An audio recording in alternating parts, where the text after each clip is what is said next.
Hello, everybody, and welcome to an impromptu rightist leftist live stream because it looks like I've stirred up controversy in the AusPol world for the barely anybody who watches this show. But if you do watch the show, you're highly valued. It comes with great sadness that after 20 days of being a Labour member, I've realized I made a terrible mistake. So I'm here right now to announce that I am renouncing my Labour membership because, no, anyway, I'm just kidding. Yeah, this is just a bit of a live stream because I've now actually, first thing I want to talk about is that I've actually made it to the Friendly Geordies subreddit, which means I'm officially, in the AusPol game now. So I thought I would just do a random live stream on a Saturday night for those people who want to see more of the rightist leftist content that's not, pre-recorded, and we can interact. What I'm going to look at too is I was actually surprised by the video about joining the Labour Party, now my second most viewed video, and over 300 comments and counting. I thought we could just go through some of those because I was going to make sort of a follow-up video to like backlash to the backlash or like answering all those comments, but I thought I may as well just do it in a live stream because really can't be bothered actually doing that in a video format. So going to be a bit of a shorter stream tonight because I'm also on this new medication that makes me really tired. So going to have an early bedtime. Also got the chamomile tea out because I can't drink. I was going to have like a champagne or something to celebrate joining the Labour Party. But it's the teas tonight. So, well, let's get started. And thanks, Mr. Flamion. I know who you are in the chat. So first of all, someone, I don't know who this is. So thanks, random Redditor, put me in the Friendly Geordies subreddit. And it was a pretty big hit to my ego. If you haven't seen this post, so I'm just on my rightist leftist Reddit, and my buddy Ethan, who everyone probably should know if you don't check out Bridge by Words. Yeah, rightist leftist joins Labour.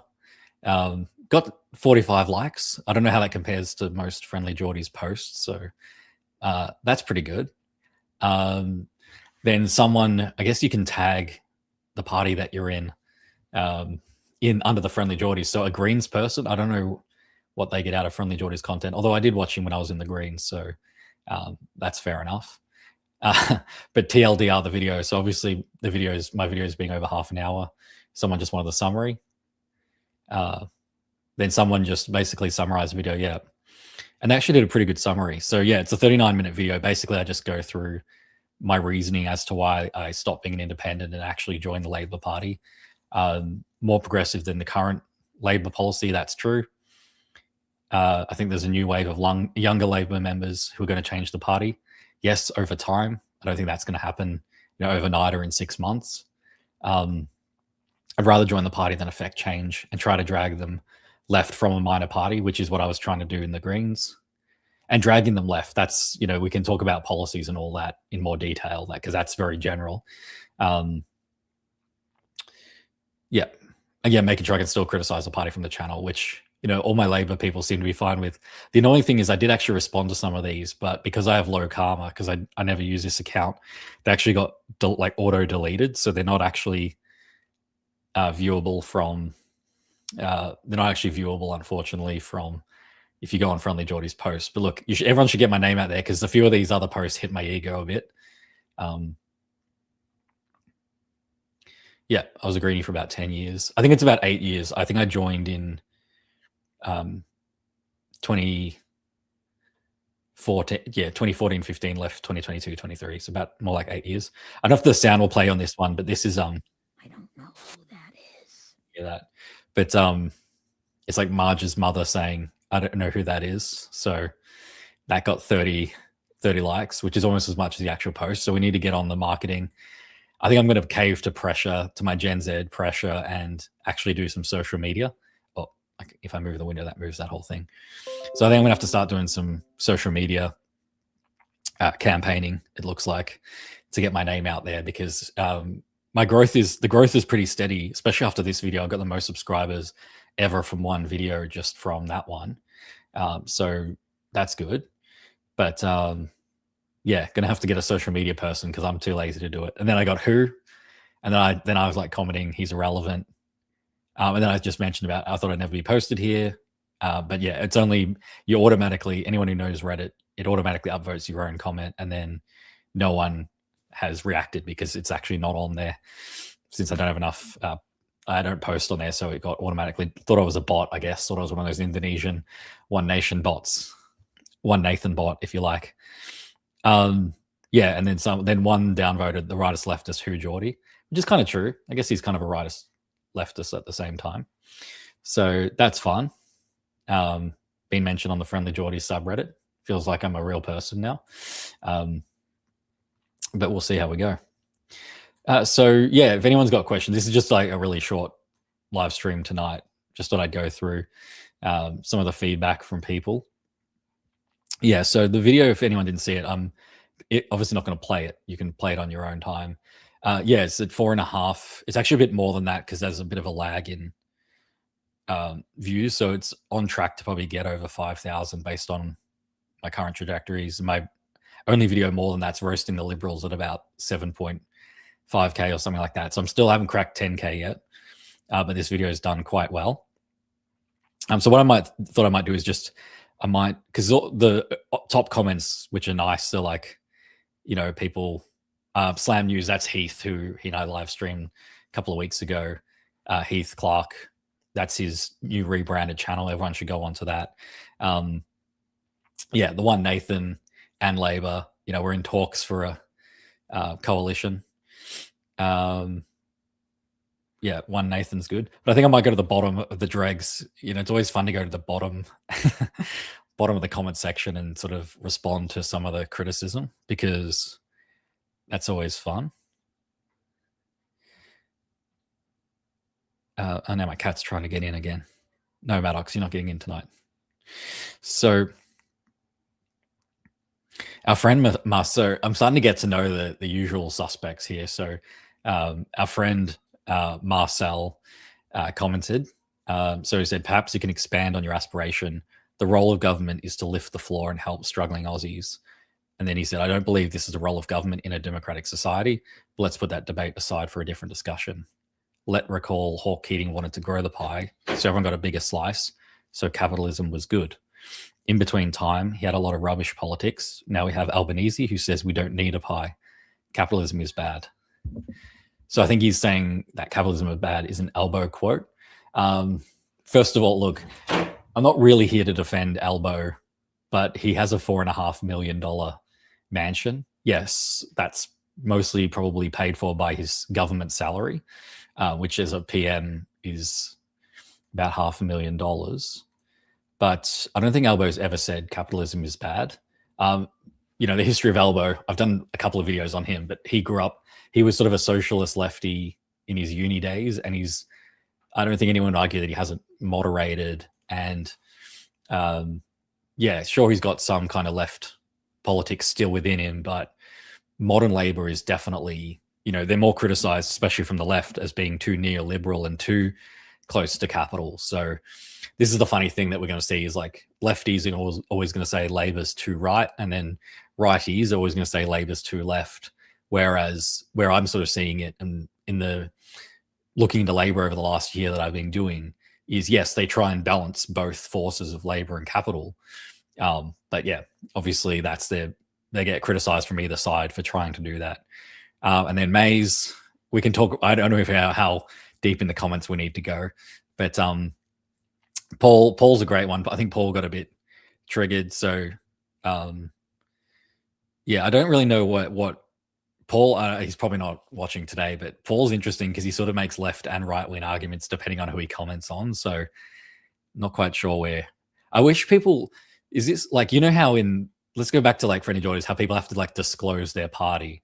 I feel like YouTube, you should have to have some kind of like disclosure of what political point of view, because it's kind of frustrating that people can just comment anything and you have no idea their background. So they can just like make a comment and you just have to sort of Like you have no idea where they're actually coming from or what country they're in. If half of these are Indonesian bots, maybe that's why I've got 300 comments. The Indonesian Gina's Indonesian army got me.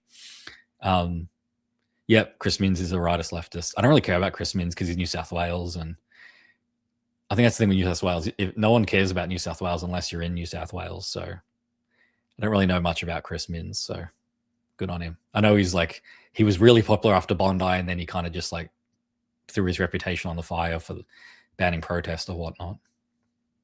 People are going for One Nation at the moment because they're concerned about mass migration and its effect on housing and culture. The Labor government clearly is disregarding what many people want, so they're changing their voting stance.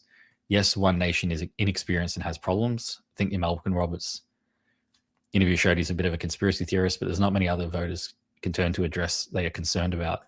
Labor's a sheer lack of transparency, and Liberals are internally compromised. So see, I think that last thing, Josh, if you're watching, I don't think One Nation's the least worst party. Like you've even acknowledged it in your own comment that they're inexperienced. So to run government, you need to have experience. The government is so complex. You can't just go in and figure it out as you go. I mean, a lot of people do, but that's where experience in government, you need people that actually know what they're doing. So you've kind of like, maybe they're least worst in what they say, but we've seen this it's literally happened in the UK with Nigel Farage's Reform Party. Inexperienced people got in. This was more the council elections, and there's videos now. I can link them if you want to see them. They're like, oh yeah, we didn't realize this process. Yeah, they basically admit we have no idea what's going on. We just got, we got in on hype, and then actually came time to govern, and we have no idea what we're doing. So, I mean, if you want a government that has no idea what it's doing, and you could say, oh yeah, Labor has no idea what it's doing, that just means they're doing stuff you don't like. But there is a lot to be said for experience in government. And sure, there's bad experience too, and people can get in there for too long. So it's balancing that as well. But yeah, and also mass immigration there, that is actually going down as well. So yeah, maybe I won't respond to people commenting on each other because, people just went back and forth a lot. Friends, seriously, always first. I should join the Socialist Party. Okay, on socialists, where do we start? Where do we start with socialists? Okay, I'm not going to join the Socialist Party. Although that said, I really want to have Purple Pingers on the show because he's a really interesting guy. Jordan, he's got, what's his full name? Someone will probably be able to tell me straight away. What's the Purple Pinger's name? I can't believe I'm putting that into Jordan Vandenlam. That's it. Yep. Jordan Vandenlam. He's a really interesting guy. Got his own channel. I think he's more of a Twitch streamer. He's had a couple of controversies. He had the one where he doxed, like he announced an empty house that this lady had left vacant for like nearly 20 years, and then someone lived in it. If anyone remembers that was an interesting story. Because she basically was like, oh yeah, I was getting around to like fixing it and selling it. I just never did. And so his point was like, we talk about immigrants taking houses, but there's actually estimates somewhere between 9 to 10% of houses or properties in Australia could be vacant. So, if that's where things like not land tax, because that's empty houses, but like vacancy taxes can be really important to free up housing supply of people who maybe it's an inheritance or foreign investors or buyers who just buy apartments or houses and just sit on the value and don't actually rent them out or have anyone live in them. Big part of the housing crisis that he addresses, but he also kind of messed up when he talked about Ray White real estate agency getting rid of fired 4,000 people, and he didn't really understand how the business model of real estate agents work, where most of them are like contractors or it's like franchises and things. So he kind of made a fool of himself there, and then kind of doubled down. He probably should have just said, "Yeah, I got that wrong." Because when you do political commentary, you're going to get stuff wrong. It's better just not to double down on that. As a party, though, they're growing. They seem to have strength. People might correct me on this, but especially the Vic Socialists, which is Purple Pingers, there is a Socialist Alliance too, which I don't know why they don't just form one party. It's probably one of those factional things where one person doesn't like another person, so they've split up. They'd probably have strength more in numbers, I'd imagine. Don't know the whole history of the Socialist networking in Australia, but they definitely have support. It's just, I guess there's a thing this I came down to again, why if you're like, the fundamental of why I support Labor over like an independent anymore is politics is a numbers game. And I just don't think the socialists, again, like they might have more, I mean, again, they probably don't have experience running government, to be honest. So that's a problem. But also, are they actually going to get any seats? Because I don't think, someone correct me again, do the socialists have any seats in Australia? Fun game. I don't think they do.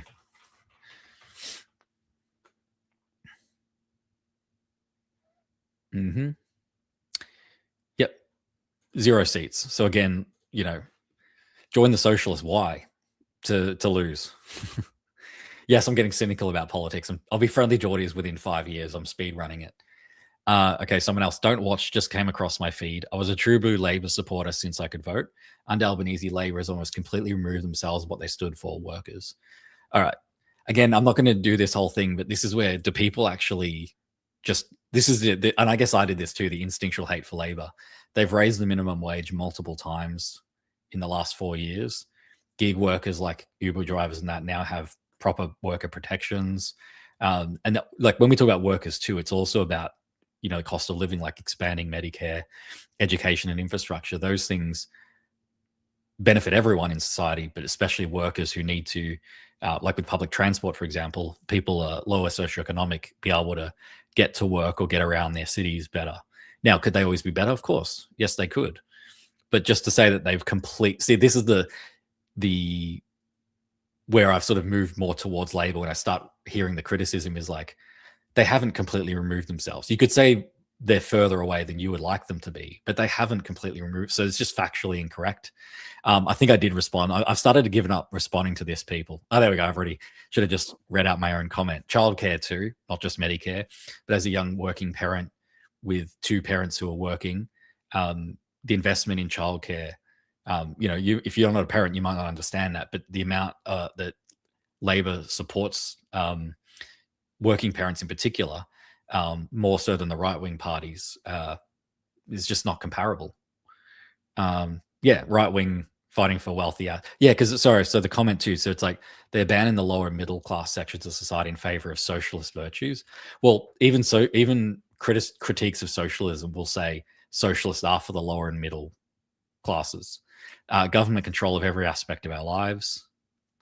I mean, okay, right? And making alliances with demographics that want to rise to power themselves and replace us. So it's a racist replacement theory. Let's not pretend. With continued unrestricted mass immigration, they've stabbed what was their constituents in the back. Again, it's not unrestricted, so factually wrong. They don't represent me anymore, so I flipped to the right. See, this one I think I had to respond because it's like, so you support lower middle and class people, so you flip to the right, who don't even hide that they protect, you know, they're for big business and wealthy asset owners. You know, they're for capital and they don't hide that. So you just flipped. They aren't perfect. Even the insane ones are more sane than the extreme left. I mean, you look at my Malcolm Roberts interview. If you, we can compare a lefty to Malcolm Roberts if you want. I'll never vote for anything left of center again, as they put the destruction of my country into overdrive and into its final stage. Okay, maybe I could have just ignored that one, but I don't know, something about that one. Yeah, I mean, just a lot of factual, absolute statements. I get very frustrated by absolute statements. I know I use them myself, so people could probably quote my absolute statements back at me. But a lot of I like once they're like when they're absolute and factually wrong is when I have to step in. This one was quite a thoughtful comment. I don't know if I replied, but obviously it generated a lot of responses, so we won't get into all of that. So I find it extremely painful to vote for a party that can look at the acts of human atrocity happening in Gaza and still refuse to use the word genocide to describe it. It's indicative of the deep rot in the Labour Party, as well as a broader political establishment that continues to align with the Zionist and capitalist capital agendas, despite the moral stain and economic uncertainty it brings.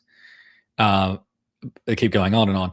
I do believe that Labor is a better choice of the duopoly, but it's clear they aren't our friend, not when they quietly, happily take money from some of the most corrupt groups and individuals in the world right now.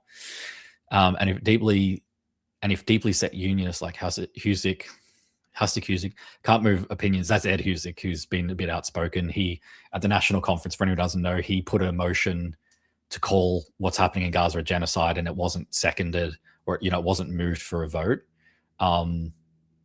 Yeah, look, I don't agree with that. I think it's a genocide. Probably going to get demonetized for that, but it's more important to stand by your values than get monetized, as long as I don't get kicked off. Yeah, look, that's where I think, did they say they support Greens? It might have been in the comments. I know this person, Turbo.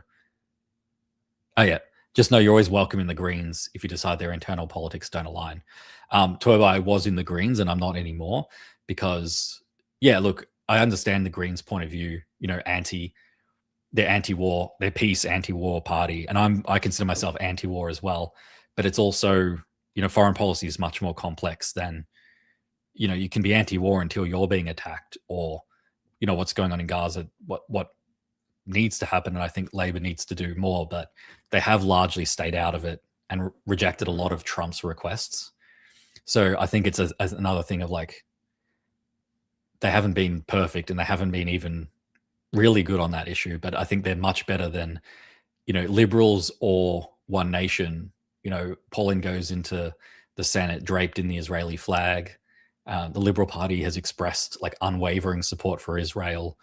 I don't know how much Labor takes from the Jewish lobby, but I know the Liberals and I think One Nation, that'll probably come out since they've only just been rising in the last year. But the Liberal Party take a lot of money from the it's not just the Jewish, but it's like the more the Zionist end of the lobby, like AIJAC, which lobby for Israel.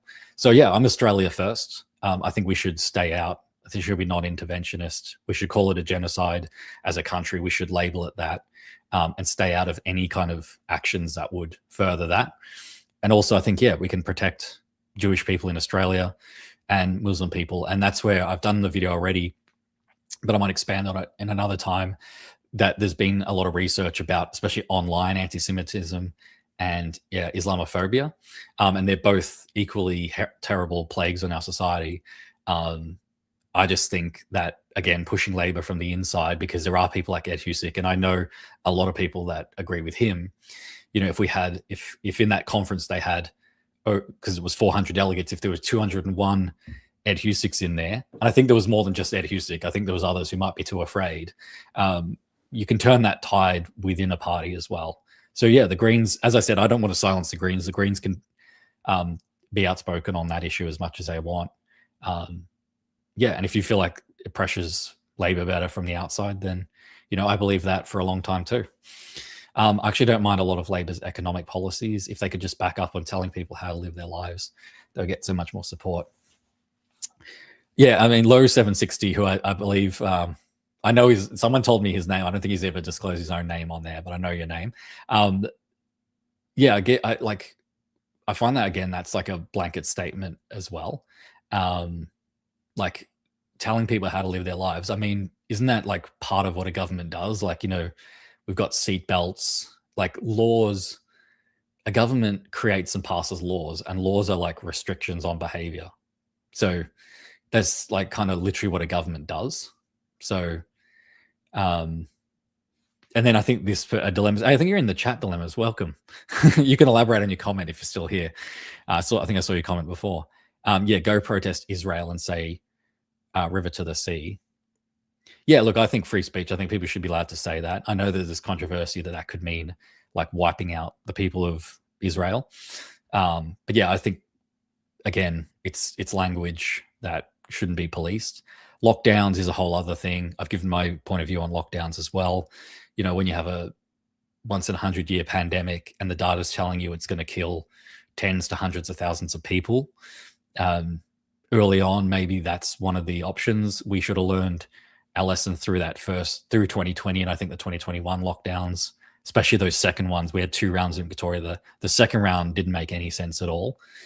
But yeah, people just say, oh, the government shouldn't tell us what to do. It's like, yeah, you're not in the position where you might have thousands of people die. So it's easy to make your criticism when you don't have people's lives on your hands. But yeah, I think, yeah, there's definitely more to say about the lockdowns, and a lot of people are frustrated, and Labor's probably going to lose for that. leading into the Daniel Andrews. Labor gave us Daniel Andrews. There will be no forgiveness, just ignorance. I remember my comment on this one. I like that too. A party is more than just one member. He's not even in office anymore. Liberals gave us, they've replied to me. Good. Gave us Abbott, ScoMo, Dutton, yeah. So look, Daniel Andrews, I'll put Daniel Andrews' record up against, especially ScoMo, because look, ScoMo was for lockdowns as well. ScoMo secretly appointed himself to like 5 ministries and didn't tell the Australian people. He's responsible for robo-debt. There was a bunch of other things that I can get my ScoMo files out if you want. Abbott was terrible. So thanks for the education, Digger. I think that's meant to be a veiled insult, even though I think I'm white. I'll save you all the time of watching the clip. He joined the Labor Party because he's a landlord that wants to line his own pockets. Okay. I don't have an investment property, but thanks. This is the thing with the internet. Like, people just make up like a backstory for you. I mean, I kind of wish well, actually not at the moment. If I was a landlord, why would I join the Labor Party? Heck, aren't landlords upset at Labor now for negative gearing? So I don't know. This is what happens when you go to the bottom of a comment section, people.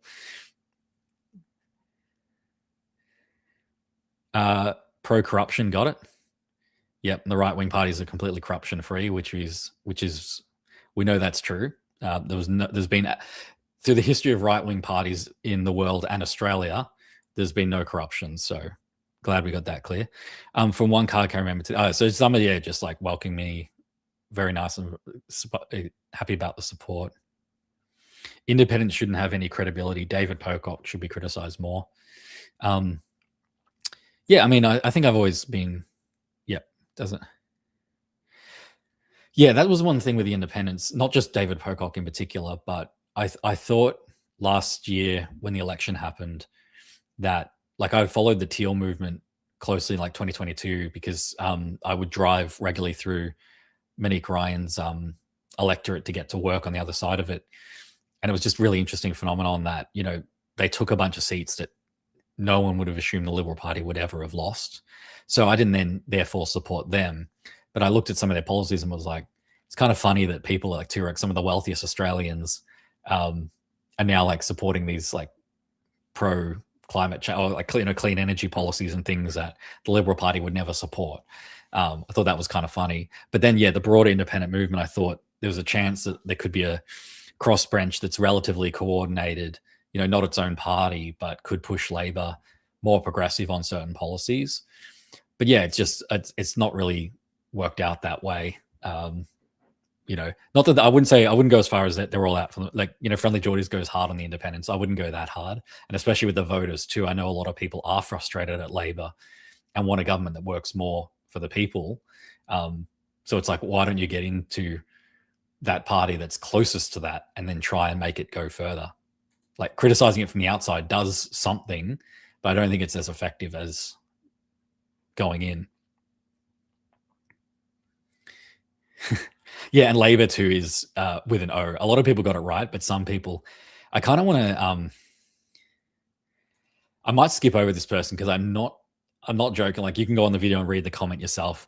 They may be like unwell in a mental sense, so I'm gonna skip over that comment because I don't want to lie. I was kind of laughing while reading it, and then the further you get down, it's like, yeah. I mean, I don't want to delete people's comments either, but it's a bit, it's a bit. You can read that comment, Blossom AU, long comment. Yeah, so Smudgely, thanks Smudgely. Good, a big fan. I see your comments all the time. I've seen a fan at the shops today. I told him to go home. He looked really confused. So that's the One Nathan party. For anyone that doesn't know, maybe I'll bring up, because this is really important political news in case you haven't been following. And you should be following. Why are you not following the One Nathan news? Let me bring it up for everyone, because this is actually really important. Can't believe I didn't mention this.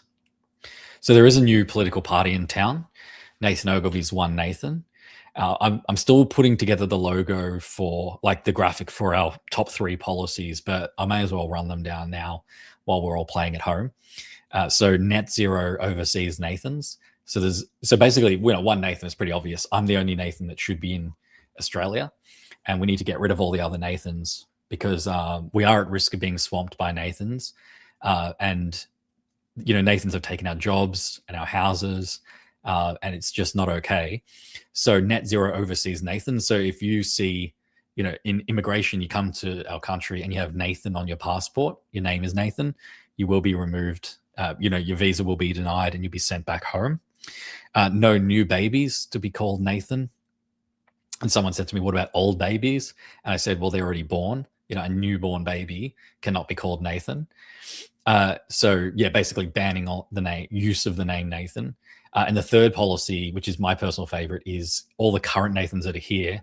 ABS, according to the births, deaths, and marriages, it's about 61,000 Nathans in Australia.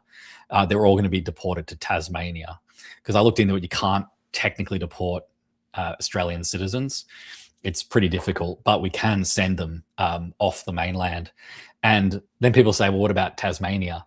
So there's a little island, you can look this up, Macquarie Island, between Tasmania and Antarctica, that is actually, run by, it's a Tasmanian territory, currently populated by seals and penguins, and soon to be Nathans. So that's the policy.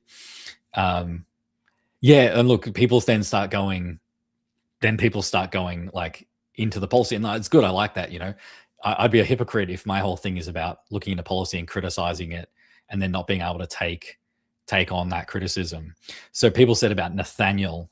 Now, that's a great question, because people think, and this is a misconception that I've had to deal with my whole life, it's a very personal issue to me. Nathaniel and Nathan are actually two separate names, because people say to me, not so much now, but it used to always be like, oh, you're Nathaniel, right? Nathan's short for Nathaniel. Look this up yourself. You've got Google in front of you if you're on your computer or your phone. They're two different names. They have the same origin of Natan, which is Hebrew for gift, or like to gift, because Nathan actually means gift from God. Don't want to brag, but Nathaniel is a separate name. So in that case, people can name their newborn child Nathaniel, but not as a loophole. So if they call it Nathaniel, but then start using Nathan as a nickname, we will deport that baby. And the family can go with the baby, of course. We're not that inhumane, but it's not acceptable as a loophole. Then people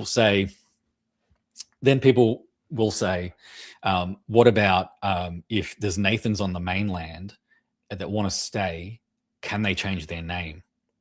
Now, this is I've thought long and hard about this, and I need to consult my team and my advisors, my policy advisors on this. But I think it would probably be fair to have a 90-day amnesty where people can, like the gun buyback in 1996. If people don't remember then, I was 4 years old, so I remember it well. People were able to take their guns there was like the local community centers and things, and the government literally like bought back their guns. It was like an amnesty. That was how we sort of, we didn't get rid of all the guns, but that was a big way that John Howard's gun control measures, which were genuinely good and, supported by pretty much most of the country. That's how we sort of changed the culture in Australia, and we didn't go down the route of America. We can change the culture in Australia again with an amnesty, and people can apply to change their name. Because then people said, oh, wouldn't that clog up the system if a bunch of Nathans want to, change their name to like Sam? It's like, yeah, it would, but they have to have just applied within that 90 days. And I think that's pretty fair. Now, people say, is this like racism? Is this like discrimination? And I say no, because Nathans come in all shapes and sizes and all races. There's discrimination, and it's definitely Nathist. But then what I would say to that, just not, except for me, because of course, Nathan Ogilvie, I'm the one Nathan that gets to stay. But just do this for a second. Think about all the Nathans in your life, like a coworker maybe, or a family member called Nathan, and just truly think about this. Would you be upset if that Nathan was deported to Tasmania? Like, for real. I've yet had a person actually think about that and go, oh yeah, I'd actually be pretty upset if that Nathan was deported. We can do without the Nathans. Our country survived for tens of thousands of years without any Nathans. Nathan is actually not, it's a Hebrew.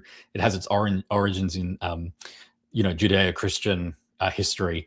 Aboriginals didn't use the name Nathan. So Australia survived many, many, many thousands of years without the name Nathan, and we can do so. I mean, except for me, but we can do so again. So that's one Nathan, and there'll be more to be said about that for sure. I'm not finished with the one Nathan policy launch. Yeah, the master. Look, it's not even the master. Someone just said this is a great point too, because then people are like trying to like imply dictatorship stuff. I wouldn't say I'm the master Nathan, because what I'm trying to say is I'm the only Nathan. So like if you're the only thing of a species or a type, you're not the master, because that implies that there's others. You see what I'm saying? One Nathan. So to say master suggests that there's inferior Nathans, but there is no other Nathans. So, you'll get it. Random 17 hero, you almost get the policy, but you're not quite there yet. Oh, here's a good one. This is Heath. Welcome, Heath. Sending all the Nathans to Tasmania would boost its GSP, GDP maybe, or is that a GNP, gross Nathan product, population growth figures, which it desperately needs. Look, I'm not going to comment on all Nathans, but Nathans as a collective, I don't know how productive they are. Okay. Again, this goes into would you be upset if a Nathan was deported? Nathans are generally lazy. Pauline has said that about workers. Workers are lazy. I think what she probably meant was workers named Nathan are lazy. So I see the theory there, Heath, but I don't think you truly know what Nathans are like in the real world.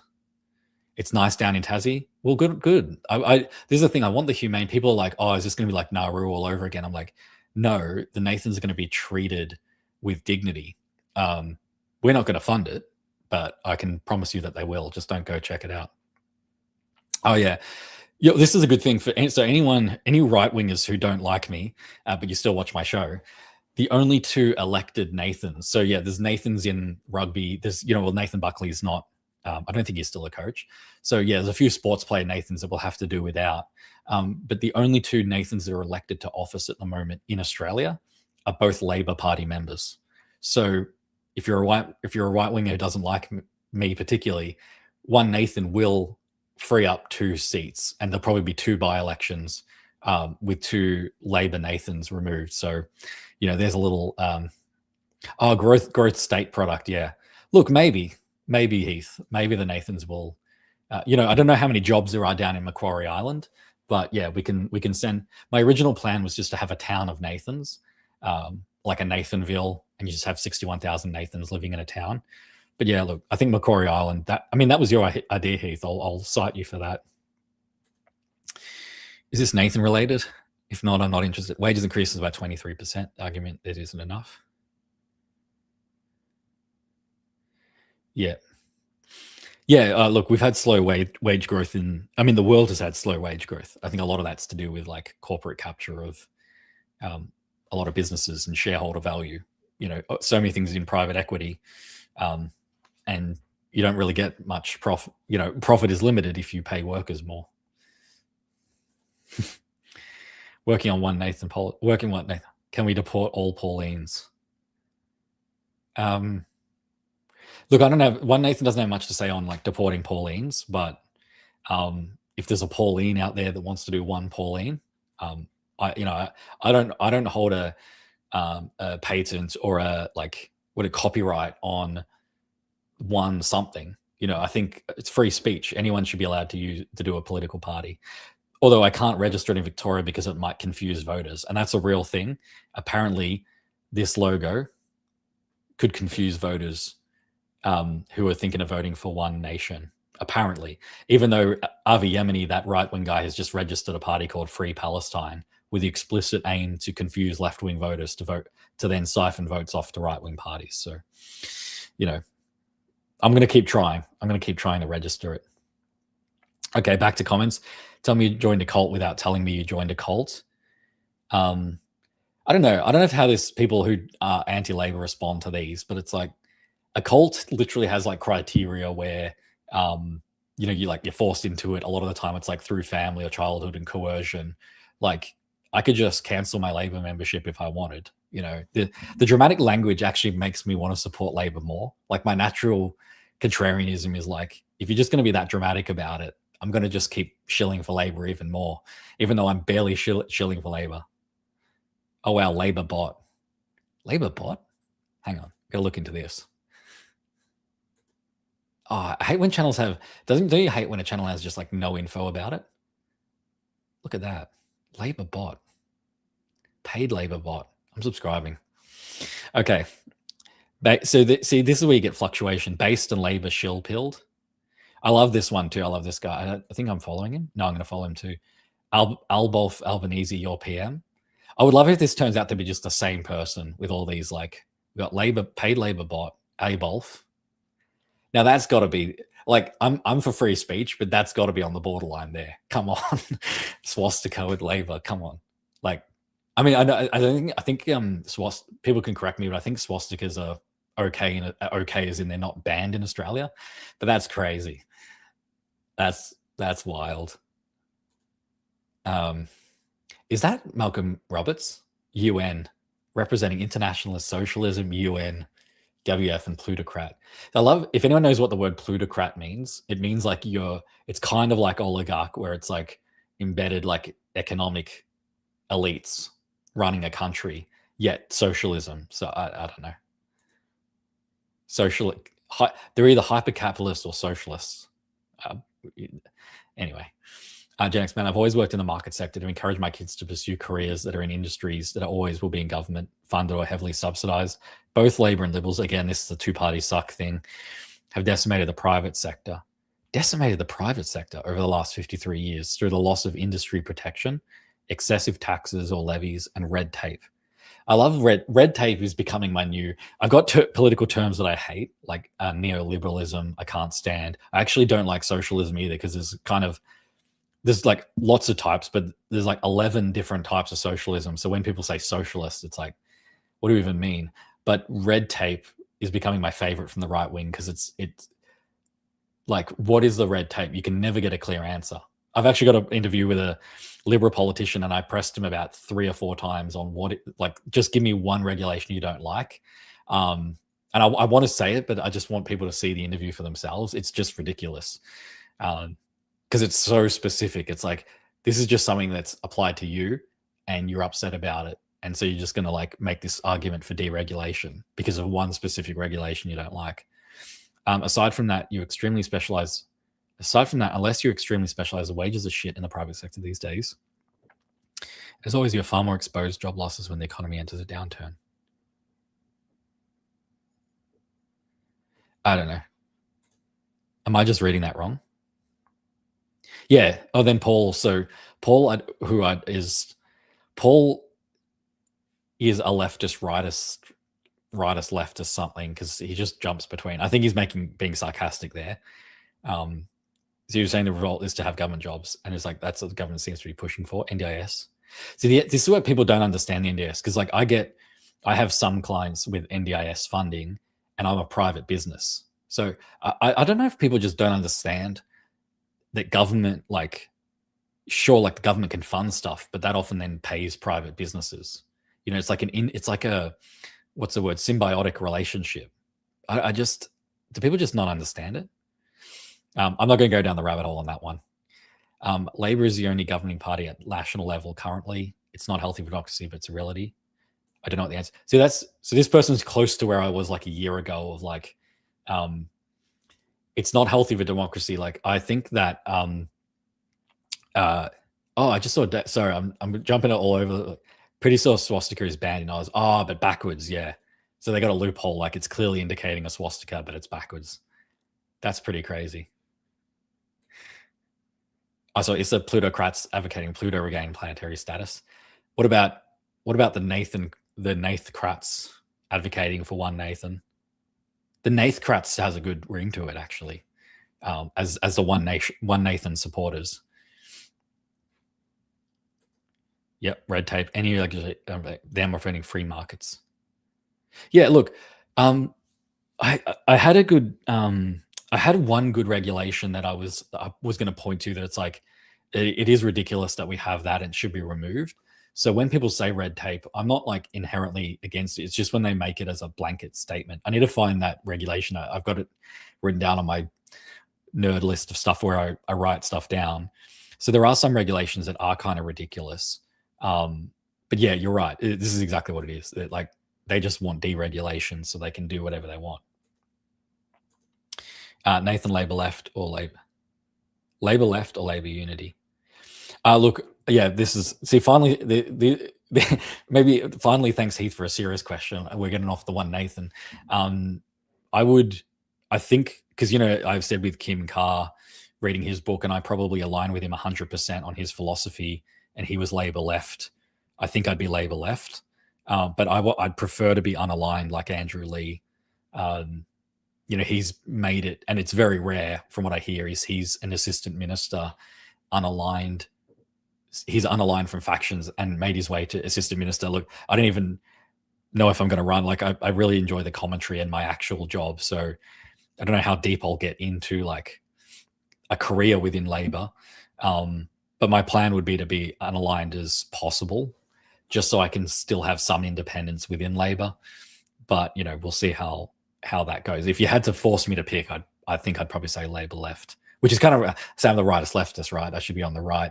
But I think we can talk about this, Heath, off this. But I think Labor right are a little bit more, especially on the social end, a little bit more conservative than I am.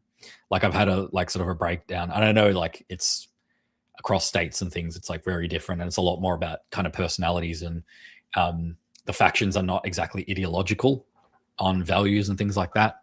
But from everything I've read, like Kim Carr is the example of, he was Labor left down in Victoria, seems more my speed than Labor right. So maybe maybe I shouldn't call myself the rightist leftist. Yeah, look, I don't know about cringe. Factionalism is cringe. I think there's good reason for it. And this is my whole point too, is like when one nation grows to a certain size, like one of their appeals they're talking about now, I'm actually talking about this in my Star Wars video of all things, how Star Wars explains Oz politics. When you're a small band of rebels and you're really tiny, you can sort of have this shiny appeal that you don't have factions. But once you grow to a certain size, like I've worked in businesses of 10,000 employees, some of the biggest businesses in Australia, like a single site one, you could probably figure out who that, you probably look it up.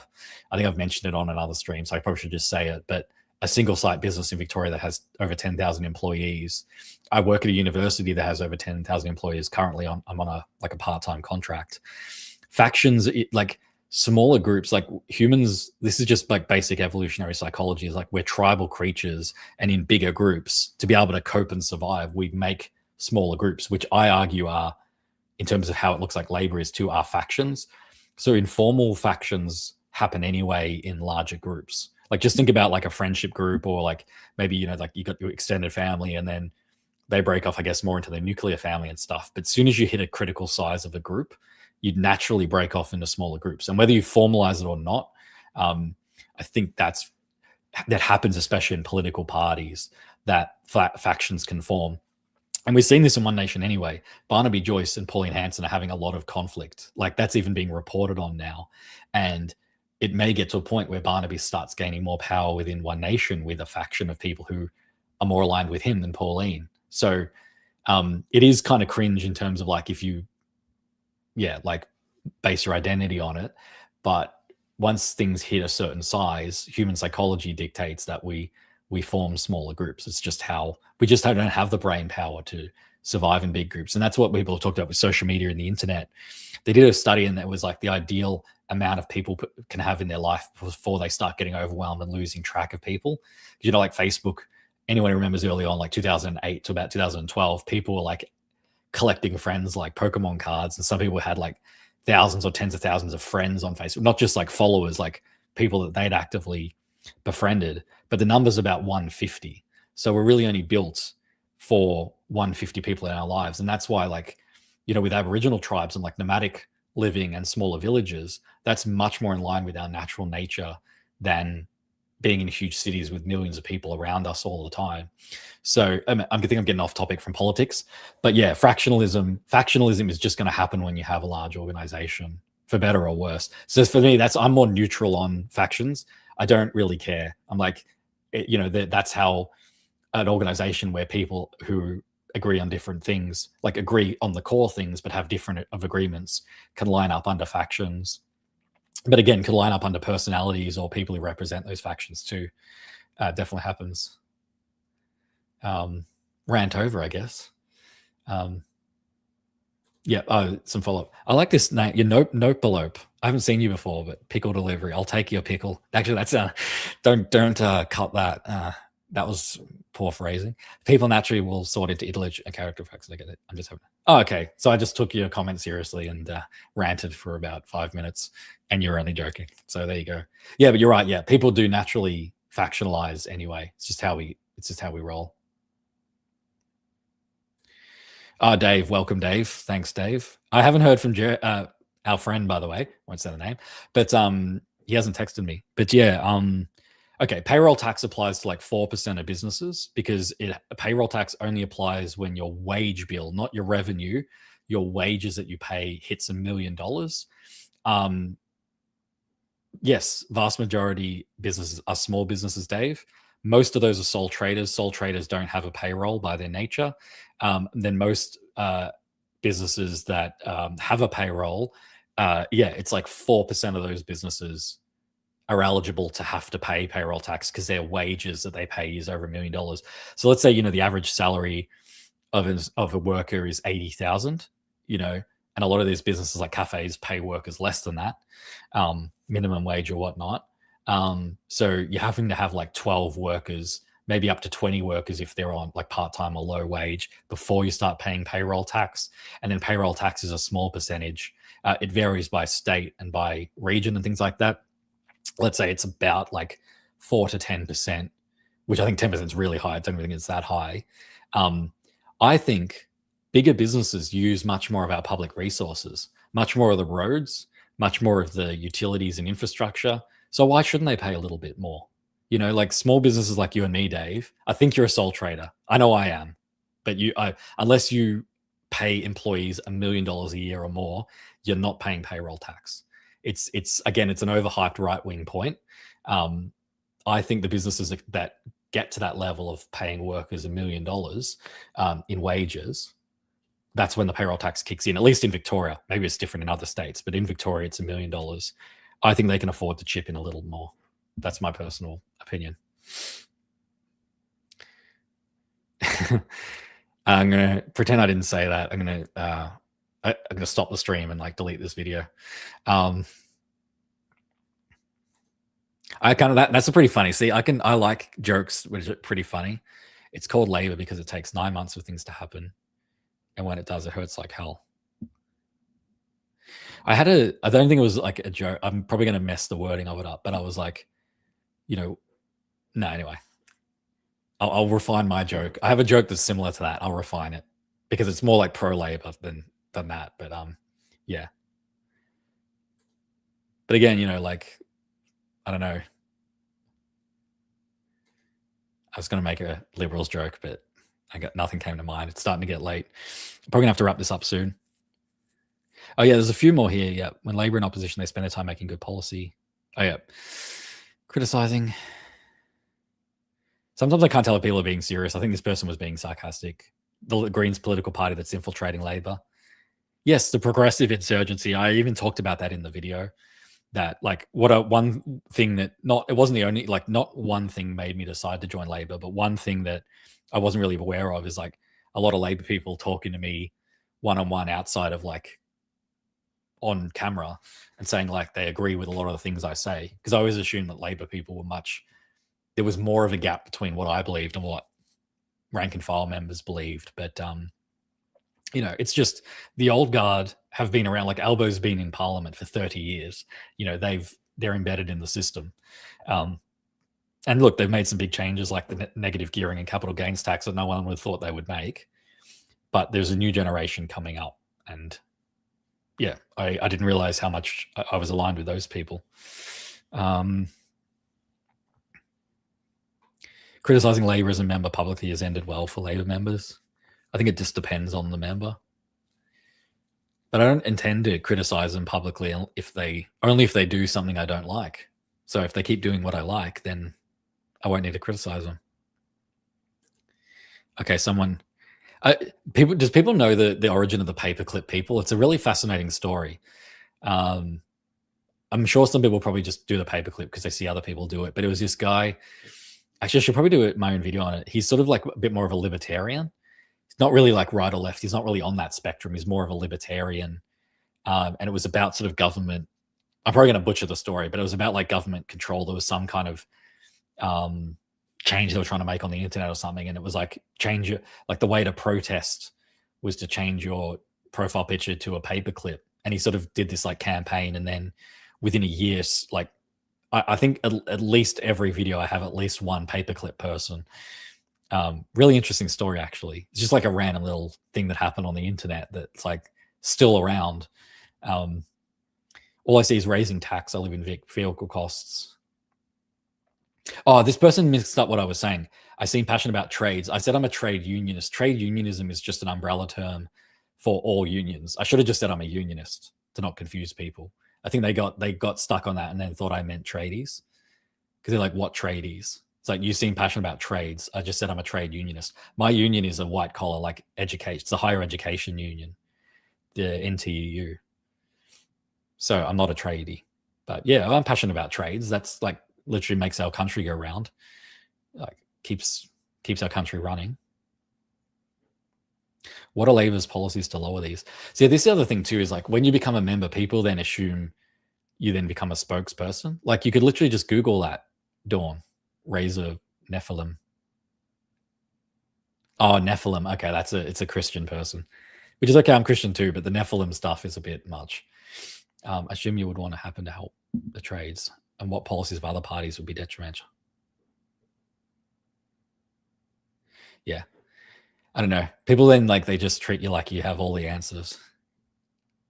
Liberals doing anything they can to be not called a liberal. Oh, look, Malcolm Roberts entered the chat with the Labor Party. Does that Labor bot, does anyone know, is that Labor bot actually a bot and it just keeps commenting Labor give pay rises? Because that's pretty funny. There we go. The Clippy movement mess with big tech's AI data hub. Yeah. It's it was like a what's the guy's name? Again, I can just look it up. What's his name? August 2025, tech YouTuber Lewis Rossman. Push back against modern big tech. Yeah. And that's why he's like, kind of, I guess, but like libertarians are kind of against big tech as well, because if we're talking about the government controlling everything, they're doing that through big tech, right? So that's where I think left and right libertarians can agree that that's not good. So that's where the Clippy movement comes from. Yeah, love Clippy. Yeah, there's a good video idea. The subgenres of left or right. Yeah, that's why I've named the channel like Rightist Leftist, because it's a bit absurd, And then, politicians barely use it at all when they're talking to the public. Friendly Geordie's has said he hates those terms. Punters Politics has also said like he actively doesn't use them. But we know kind of things. One Gathan. Yep, that's funny. Good. We're hitting the 14-year-old humor now. Yeah, Lewis Rossman. Yeah. Yep.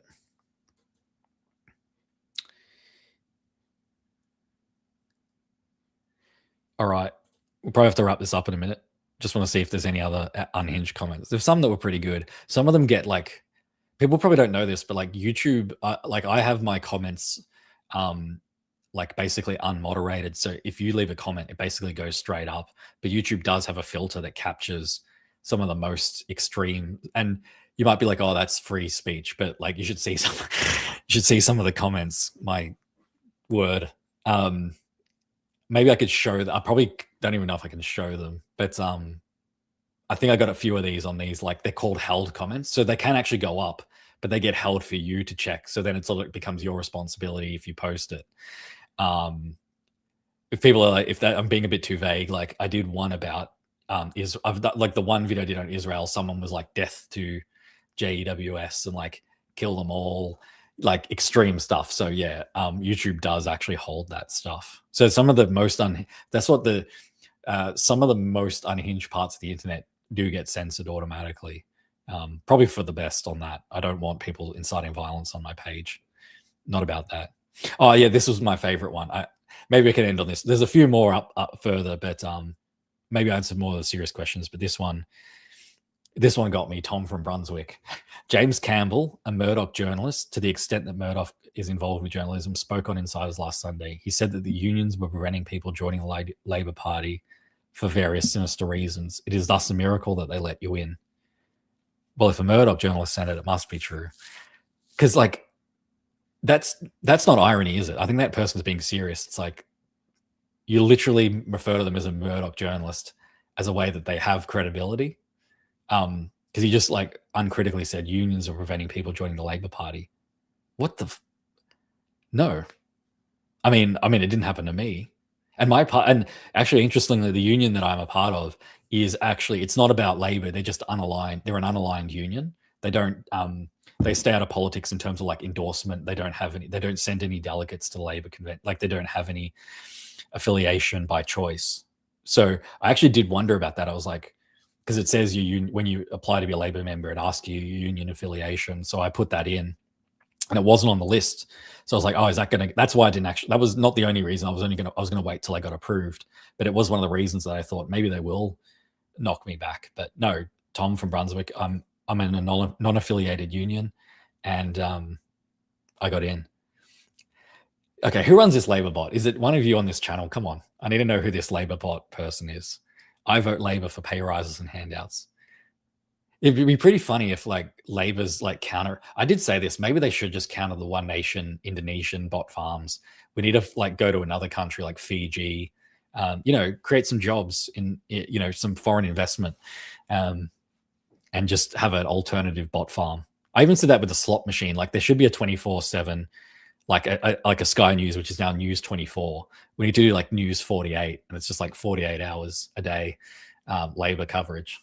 Because why not? Like it's not even that I wouldn't even watch that, but we just need to counter the slop.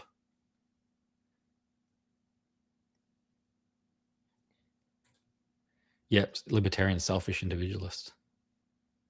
Watch this space media. You're a bit all over the place. Sometimes you say comments that are great. Sometimes you're questionable, but sometimes your comments are spot on. So I have mixed feelings about you, Dave. Yeah, Spectrum. Yeah. No, I'm guilty of grouping people like the left and right as well because it sort of helps to break things down. So that's true.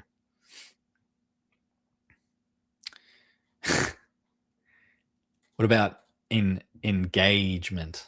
You just missed Miggy or Midgy. You could have done engagement with a Y, like ENGAY, and that's still corny, but you had a golden opportunity then to do that, and you messed up. You did. You messed up.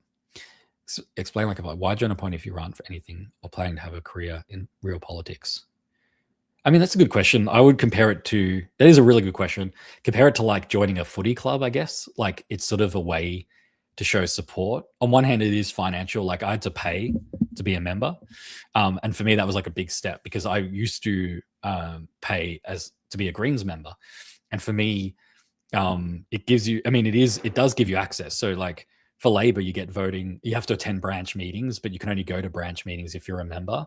And then people may not believe this, but Labour is democratic in the sense of voters, all branches get a vote and all members within a branch get a vote.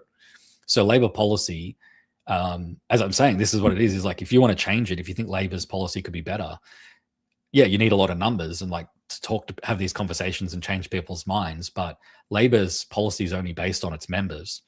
So that's how they do it. The Greens, you get access to events and things, you get newsletters, emails, and you can sign up to the email list without being a member, I believe. Somehow I got signed up. I get all these New South Wales Labour emails. Somehow I got signed up to the New South Wales because I don't care. It's like, oh, Chris Minns is doing this. I'm like, good on Chris. So yeah, like it's not just running for politics. Like being a member shows that support. Like being a member, like it's like footy club. Like I support Essendon, which they're shit. So I haven't really, and the whole doping scandal in 2012 is when I sort of went off them. But so I'm not a paid member of that. So you could just go to a game, right, and just support them. But if you want to take that extra level, you become a member. That's probably all I can say about that. You don't have to. I'm probably not a good Labour shill. Like if I was a Labour shill, I'd probably have a much better crafted answer to try and like weave you into like joining Labour. But no, it just, shows support, it's financial contribution. And yeah, you get I think the big step for the Labour for me, which for the political activism part that I talk about in the video, is being able to attend those branch meetings and have a say. And that doesn't mean I think I'm going to change anything individually, because especially with Labour, it's like it's a collective effort over time. With people that are like-minded, you can make change that way. But yeah, you don't have to. Welcome, Maze. You showed up a bit late, but yes, it's exactly what you thought it would be. Although, look, we got the good people in here. Everyone here is a good person. Some people just,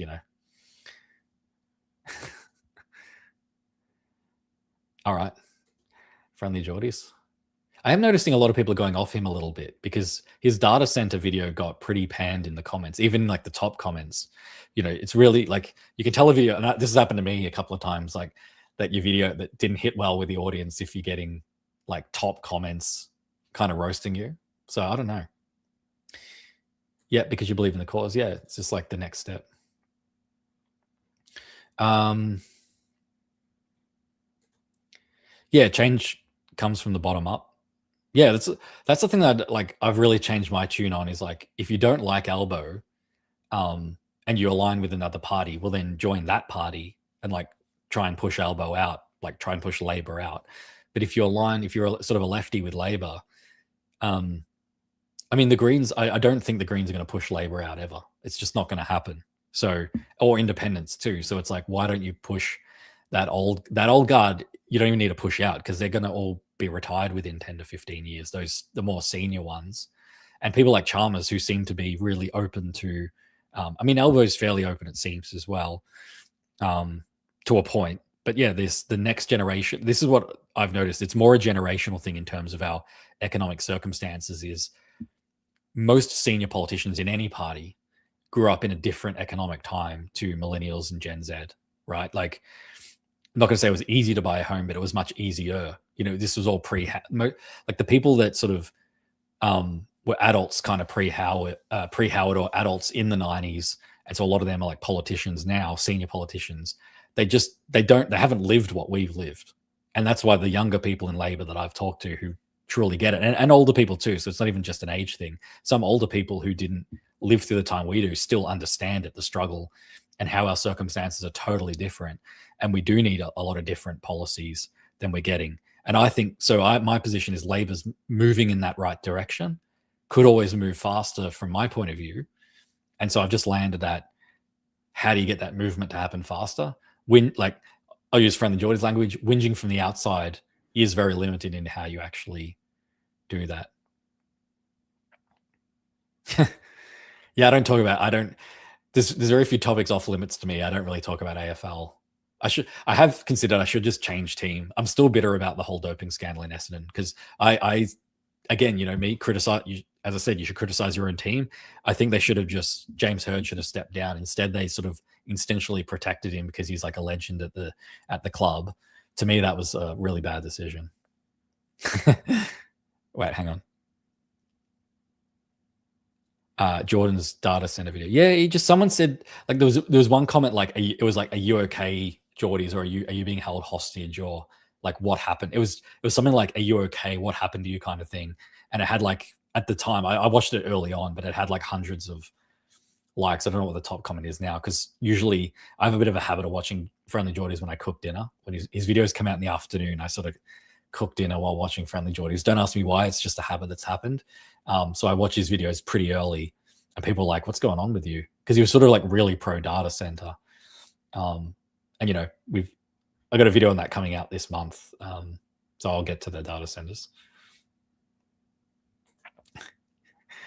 Yeah, I know, Dave. I'm sure you can't wait for that, Dave. Maybe I'll make it in advance and then I'll just upload it when I leave. Look, I'm not upset. I always mix up Maze and Dave because your color background is almost the same. Realize Rennick's a culture warrior hack. I want to talk to Rennick. I'm trying to set that up. Okay, so IPAC is American. one of the A's in APAC is American. You mean a Jack, but I know what you mean. Yeah, sure. Influencing all parties. Oh, here we go. We've got a summary. It basically boils data centers are already a thing. Yes, that's true. Like AI is coming, so we have to deal with it. If we run on special renewals. Yeah, I think that's a fairly good summary. I think the other thing though that people were sort of saying was like, I don't think it was that he was defending Labor, but I think it was like because a lot of the time, and he makes these offhand jokes too about a lot of people are going to lose their jobs, and then he kind of laughs because he's in some ways more economically secure. He's obviously not able to never have to work again, rich, but I don't think anyone would disagree. Friendly Geordie's economic circumstances are very different to like working, struggling Aussies. I think a lot of people are starting to notice he's a little bit tone deaf to those people, and which is kind of Labor's, a lot of what I would think is Labor's base of like working Aussies. He seems to sort of, maybe this is my opinion, but like revel in that AI is going to take a lot of jobs. Look, that's probably an oversimplification of his point, but I think that's what people were commenting in the video, that he's like really pro AI and kind of doesn't really go on that.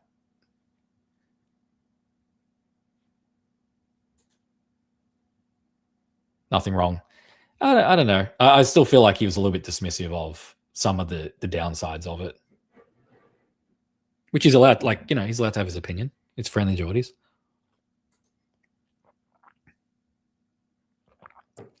Yeah, again, I agree. I think Labor's, that's the thing. It's a weird zone to be in where it's like, I've joined the Labor Party. I don't think they're perfect or the best. Like, I don't think they're going to get everything right, but they're definitely better than any other party at managing. Imagine if the Liberals were in power now and these data centers were coming in. There'd be no red tape. It would just be like free for all. We'd probably have like poisoned drinking water from the cooling fountains, probably just running off coal, hyper speed, the coal and fossil fuel industry, So yeah, Labor will do it better, I'm sure. All right, Dave and Mays at the gym, 3:00 on a Friday afternoon. Everyone, I'm gonna mediate the Mays Dave debate because I really want to watch that. Like, not joking, Dave and Mays. You might even get in the ring, but let's do it. Let's do a People's First, Australian People's, whatever the party's called now, versus Labor. Oh, we got a spicy take from here. So I'm going to just put it up before I read it. If you're worried about the environmental impact of AI data sets, actively want them built in Australia. Yeah, no, I agree. Like, yeah, I'm going to do this on the video, but I think the main two things I was impressed by is that it's one of the laws, I believe, is going to be about water. The water has to be like recycled. It doesn't just get released into the river or taken from rivers, because that's what's happening in the US. There's a video with Alexandria Ocasio-Cortez, AOC, going out to like a regional area like Michigan or something with a data center, and the regional towns, the water is like brown from the data centers. Like that's where like New York now, the state of New York is like put a 12-month moratorium, which was Bernie Sanders' policy. He wants that America-wide to like pause building data centers until they work this out. And I'm pretty impressed by Labor coming out from the national conference for like, we're going to put a lot more guardrails in. I think another one is they're going to have to like be run on renewable energy and almost like actually generate energy. So they're also going to be like energy positive in terms of their generation rather than a drain. Because that's another thing in the US is like a lot of them are getting government money to build them. So the companies are getting like subsidized. And then the people of those towns or the utilities, those people are having to pay for that electricity rather than the companies. So it's like when you have a corporate captured politics, way more so than Australia, then those policies benefit the corporations. So yeah, I don't doubt Labor will do better with the data centers. But again, this is right. This is what we've got to do. Stay on their back about it too. Don't just let it's the policy in action. They're talking good on the data centers, but so many of these data centers are just in the process of being approved or planned. A lot of them aren't even being built yet. So we need to make sure that actually does happen too. And so, yeah, whatever party you think will do that the best, go support them. And a lot of people think that's Labor. So good. Hey, Barts. Article about the Footscray data. I didn't know there was a Footscray data center. I'm assuming that means you mean AI, because there's the other thing too, which I'm going to do in my video is delineate data centers and AI, and that's actually reminded me. Low 760. It's a big criticism Friendly Geordie's got is he downplayed a lot of their energy requirements and all that because the info, and I think it's actually the article he cited, was talking about data centers and not AI data centers, because there's one in particular in I think it's technically Notting Hill in Victoria, or people might know that as Clayton near the Monash University. There's a data center there. I think it's actually owned by ANZ, or it might have changed hands. And it's actually it looks like a small building in this big field on the corner of a road, but it's actually huge, this huge underground warehouse. And it's just a normal data center. It's not an AI data center. So Friendly Geordies, I think, confuse that too, because AI data centers much bigger energy and water requirements as well. I love Maze talking himself. Maze has you can tell Maze is a promoter, or he's got that promotion within him. In the ring with me would be bad for Dave's health. Let's keep this verbal. And also, let's all be all adults here. You've both got kids. I've got a kid as well. We don't want anyone hurt. It's all going to be a verbal political debate in terms of getting in the ring verbally and politically, not physically. Yeah, Future Made in Australia. Yeah, I think I would like to see, because the original Future Made in Australia policy doesn't really incorporate much of the AI data center surge, but in terms of advanced manufacturing and modernizing the economy, I'd love to see Labor running in 2028 on modernizing the Australian economy with data centers too.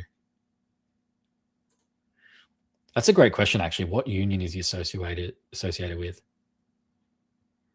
Well, look, manual labor. Look, I'm associated with a union, and I don't technically do manual labor. I do mental labor, dealing with you people.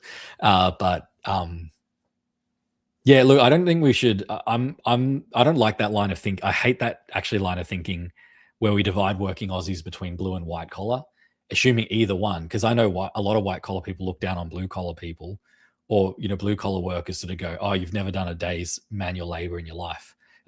Some office jobs, maybe it's more so the people you have to deal with are some of the most stressful jobs. Me having to deal with people's mental health issues day in and day out, or doctors. A lot of jobs that aren't technically manual labor. I think you're leaning into worker on worker.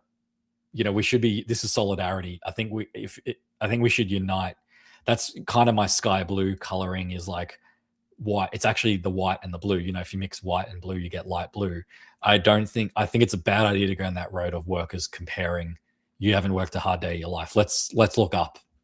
At that. The wealthy benefit if we talk like that.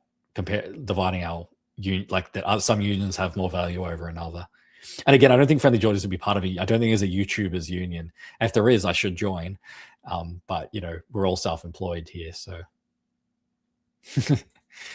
Okay, yeah, let's have a debate. No, Maze and Dave, I'll put you in a mutual email thread and we can have that debate, because this is all I do this channel for. It's just stuff that I want to watch. I'm already realizing I'm going way over time, so we'll go till 9:30 and then we'll wrap it up.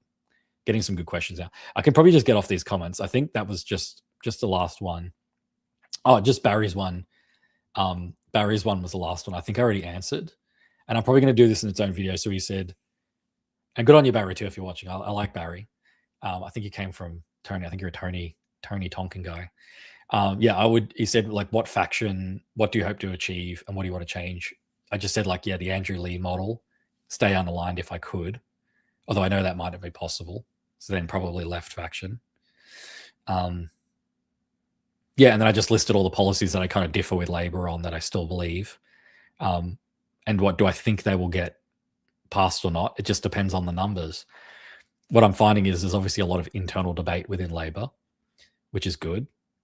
So it'll just be whether more people agree with me on those or not, or if I can convince people that those are the best policies, or if they can convince me that they're not, and then I will change my mind. Let's just wrap up with some questions and then we'll call it a night, shall we? I'm still surprised that people watch me. I've been doing this long enough now, but I'm just why do people watch this? Where do you stand on the current rise of DSA? So Democratic Socialists of America. Do you think DSA preference will mess it up for the Dems? Okay, we've got a US politics, and I am a US politics nerd, even though I barely do videos on it. Because I think the reason I don't really do much of it on the Rightist Leftist channel is because there's enough American politics out there. So I've tried to make my channel much more explicitly AusPol. But I am planning, especially as the election cycle and as the midterms in America, which also coincides with our Victorian election, although their election, the midterms are early November, Victorian elections late November. I'll probably do a few videos. So I think it's interesting. I'll start with a little random story that when I was in Colombia, because my wife and family is from Colombia. When we went back there, they what I'm getting at, I'll just shorten the story. I'd probably be a communist if I was in Colombia. And if you say, like, why the hell would you be like that? Because that country is so, like, the political corruption and like the level of stuff over there.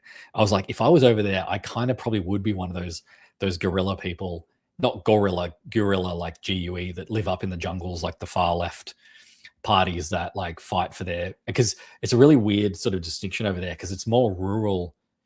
It's not necessarily the more rural you go, the more left wing you are, but the left wing, the real like sort of left wing in Colombia. I mean, there's a whole history to that country, but my reflection on that was like, I think people's politics are really largely based on like, you know, the environment that they're in. And so, because in Australia, we've got so many things going well for this country that we can almost afford to be like, capitalism has sort of worked in our country in a way, in the sense of, you know, we're not like this, you know, people could say we have problems, which we do, but largely we're doing pretty well. And so that's why I would say I'm like a social democrat, because I'm in Australia and it seems to be the best system that we have. But so what I'm getting at is, in the US, I probably would be a democratic socialist, because they don't even have universal healthcare, right? And one of the distinctions between the DSA and the moderate Dems, they have a lot of distinctions, but one of the big ones, like Abdullah Al-Sayed, who just won the Michigan primary against a moderate Democrat who had like $40 million of spending, and like 36 million, or a large amount of that, was from like the AIPAC, the Israel lobby in the US. One of his big policies is we shouldn't be spending all this money on foreign wars, you know, to help Israel. We should be spending it at home, getting healthcare and education, because he was like a public service doctor.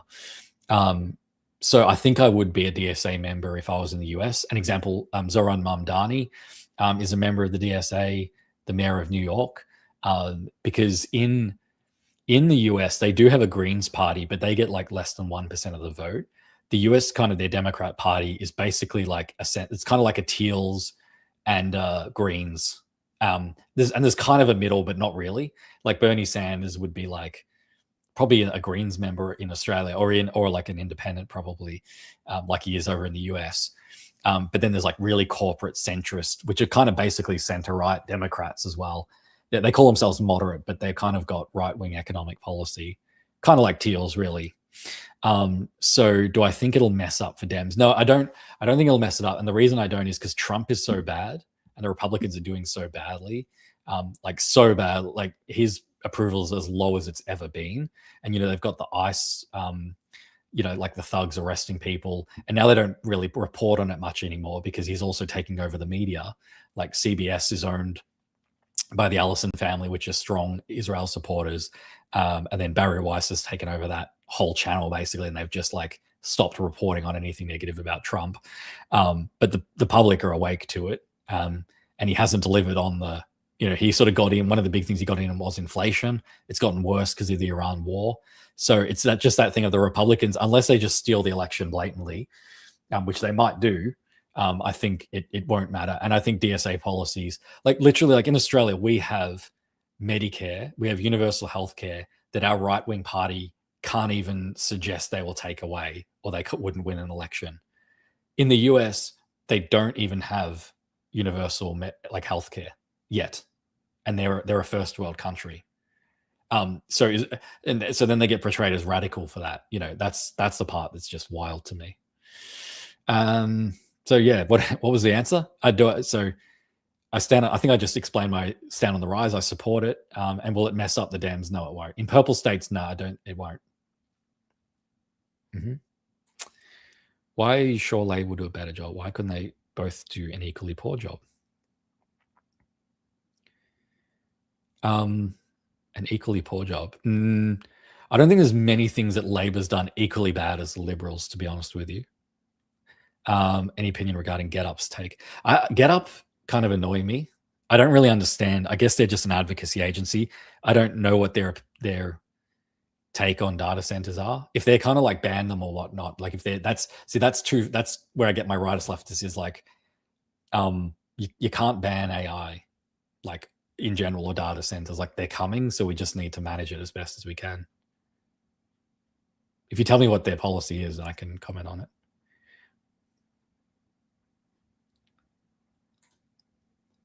Take a chance on making money. Yeah, look, water policy is interesting because you think about it, Australia being basically a desert. Water policy is like a huge thing in Australia, and I've been reading up on it a lot because that was a big issue in the Farrer by-election.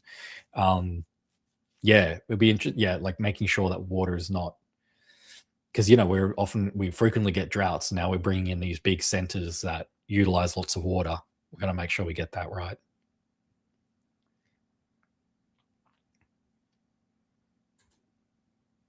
Centre-left parties are attacked for being too far left and too far right. Yeah, put that on a bumper sticker. That left and right are just more used as an attack than anything. Yeah, solid term or too long. Yeah, I think we get a conversation going back and forward, which is good. Yeah, I like that too. Yeah, workers are workers.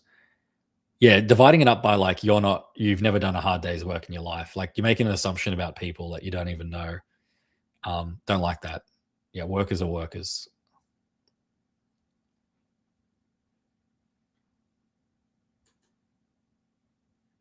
Yeah, 20 megawatts. Yeah. Still getting my head around all the technicalities of data centers, but they've got one. There's an AI. There's a where I am. It's down the road. Like I won't be that close to it, but there's this mega data center that's being proposed, and it's like it's sort of on Facebook. I've got like some community groups around here that are sort of pushing against it. A lot of people concerned about it because it's going to be a huge one, a big one. And at the moment, it's just this open field. But all it's surrounded by housing, so it's really interesting how that's. I don't know if it's been approved or it's in the process of being approved, but yeah, I think it's funny in the US because they constantly take polls and rank the biggest issues. Over the last year, AI data centers has like shot up. I don't think it's number one. Like I think economy, it's always cost of living in the economy is number one in most countries all the time ever. That's why the phrase "it's the economy stupid" is always true in politics. But I think AI data centers is now in like the top 3 in the US of issues. So, and I'm sure by next election, that'll probably be the case too in Australia. Maybe I'm just more fixated on broader social issues. Oh, hi, Pamba. Cute dog. Not the best birds. Yeah, look, this is my whole thing. It's rightist leftist is a public square for people to talk. Sometimes I don't need to get involved. Oh, that's a good one, Issa. And now I'm a member of the party. What's the number one thing you want to push in? You know what? I'm gonna. It's probably gonna feel like a cop-out answer, but my goal right now, and this might change. My goal isn't actually to push or fight for anything in the party yet. It's more to get an understanding of how the party works internally. So I'm going to attend. I missed my first invited branch meeting since I became a member because it was like I got my membership and then they were like, "Oh, branch meetings this weekend," so I wasn't able to do it with family commitments. But my first step is to just take a step back and just listen and learn and sort of see how the party operates.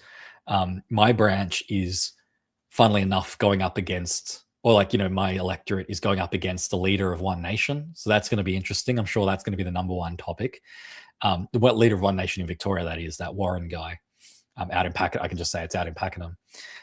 So I kind of just want to hear their strategy, what they think, what their plan is, what the campaign is going to be like, door knocking, phone banking or whatever, and sort of, or handing out flyers or whatever, getting involved. I don't want to be that kind of person that just goes in, like I'm really new member.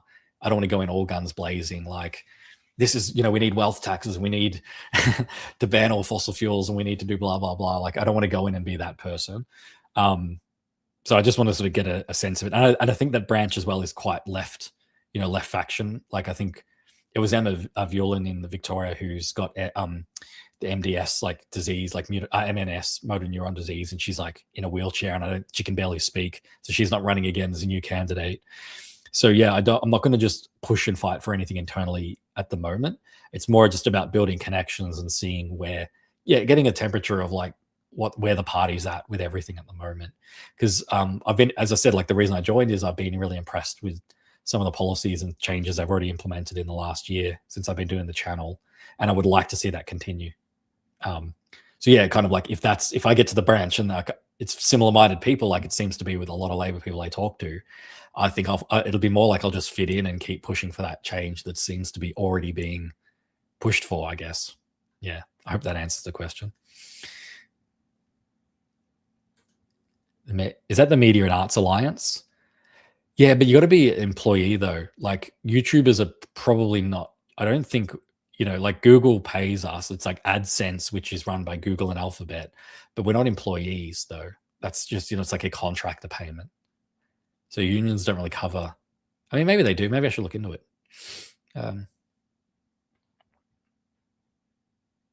Yeah, thanks a lot. I'm going to look into this Footscray data center because Footscray, is very central. It's in the west, but it's very inner city pretty much. So I'll have a look into that.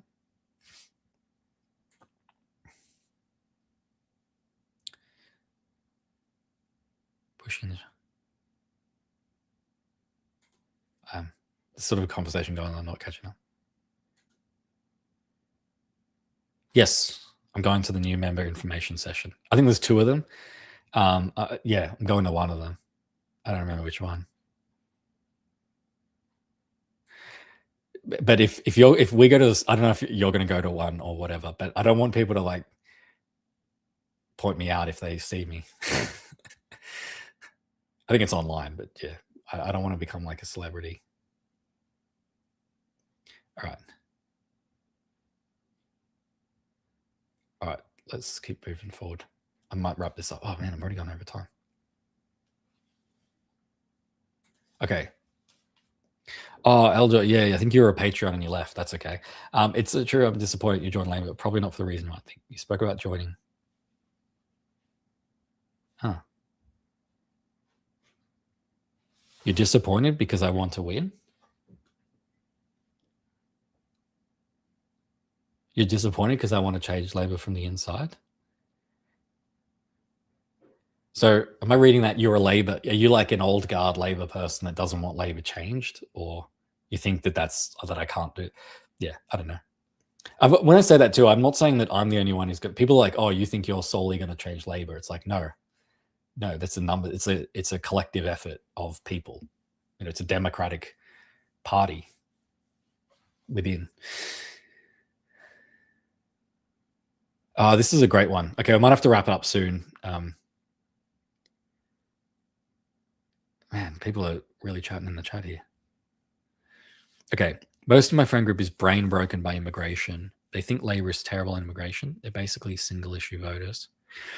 We're probably all experiencing this a little bit. We can have a, it doesn't have to be like, it's, a rightist leftist fireside chat about immigration. Because look, I've given my point of view too, that the snapback from COVID was very high and it wasn't really clamped down early on. And that is ScoMo's fault. People want to blame Albo, time to go to bed. People want to blame Albo. It wasn't Albo's fault. It was ScoMo's fault for opening the doors so readily as he did, because he was pressured by business groups and things because, a lot of people went back home. We had net negative migration in 2020 because of COVID and lockdowns. I think it's more about, for you, Jolly Rolly, I got the weirdest. I love the anonymity you can have on YouTube. I think it's multiple things. You got to figure out, like, try and do, like, this is what I've tried to do with these political conversations, is rather than like step in and instinctively defend Labor, which a lot of you Labor people do, let's be honest, rather than get your back up and go in and say you're wrong and defend Labor, or even tell them that they're wrong about the immigration. Like the worst thing you can do is just to instinctively defend Labor or throw stats at them. Just take the role of like, I want to say a therapist, but it's not about a therapist, just active listening, right? Try and figure out what it is about immigration that is concerning them. Because for some of them, it might be crime. Like they might be linking it to the crime and saying it's immigrants committing crime. It could just be racism. Like most people don't say that openly, but it could just be like, these people are okay, but I don't like these people. My community's looking different and changing. I think it's just like, if you really want to, because you're saying shift the perspective. You're not just saying like, how do I get them to vote for Labor or whatever? Just figure out what the concern is, which can be hard if you're getting like the need to go, this person's stupid or they don't understand what they're talking about. But you got to understand like this has been going on for hundreds. Like the scapegoating of immigrants, the scapegoating, the othering of people has been going on for a very, very long time. It's a well-trodden political tool to distract people. And it also gets mixed in with genuine issues where it's a fact that like higher migration in Australia, those people need places to live, so it can put a pressure on housing. They do take transport, so it can put a pressure on infrastructure. So there's some reality to it, but they also just completely ignore the benefits that they provide of that. Like many industries like construction, aged care, hospitality, tourism, fruit picking have large numbers of immigrants doing the jobs because Aussies won't do those jobs. So if you really want to have like an in-depth conversation with them about it, try and listen first, get their perspective. And that's where you can start either bringing in the stats or, sort of counterpointing some of their points.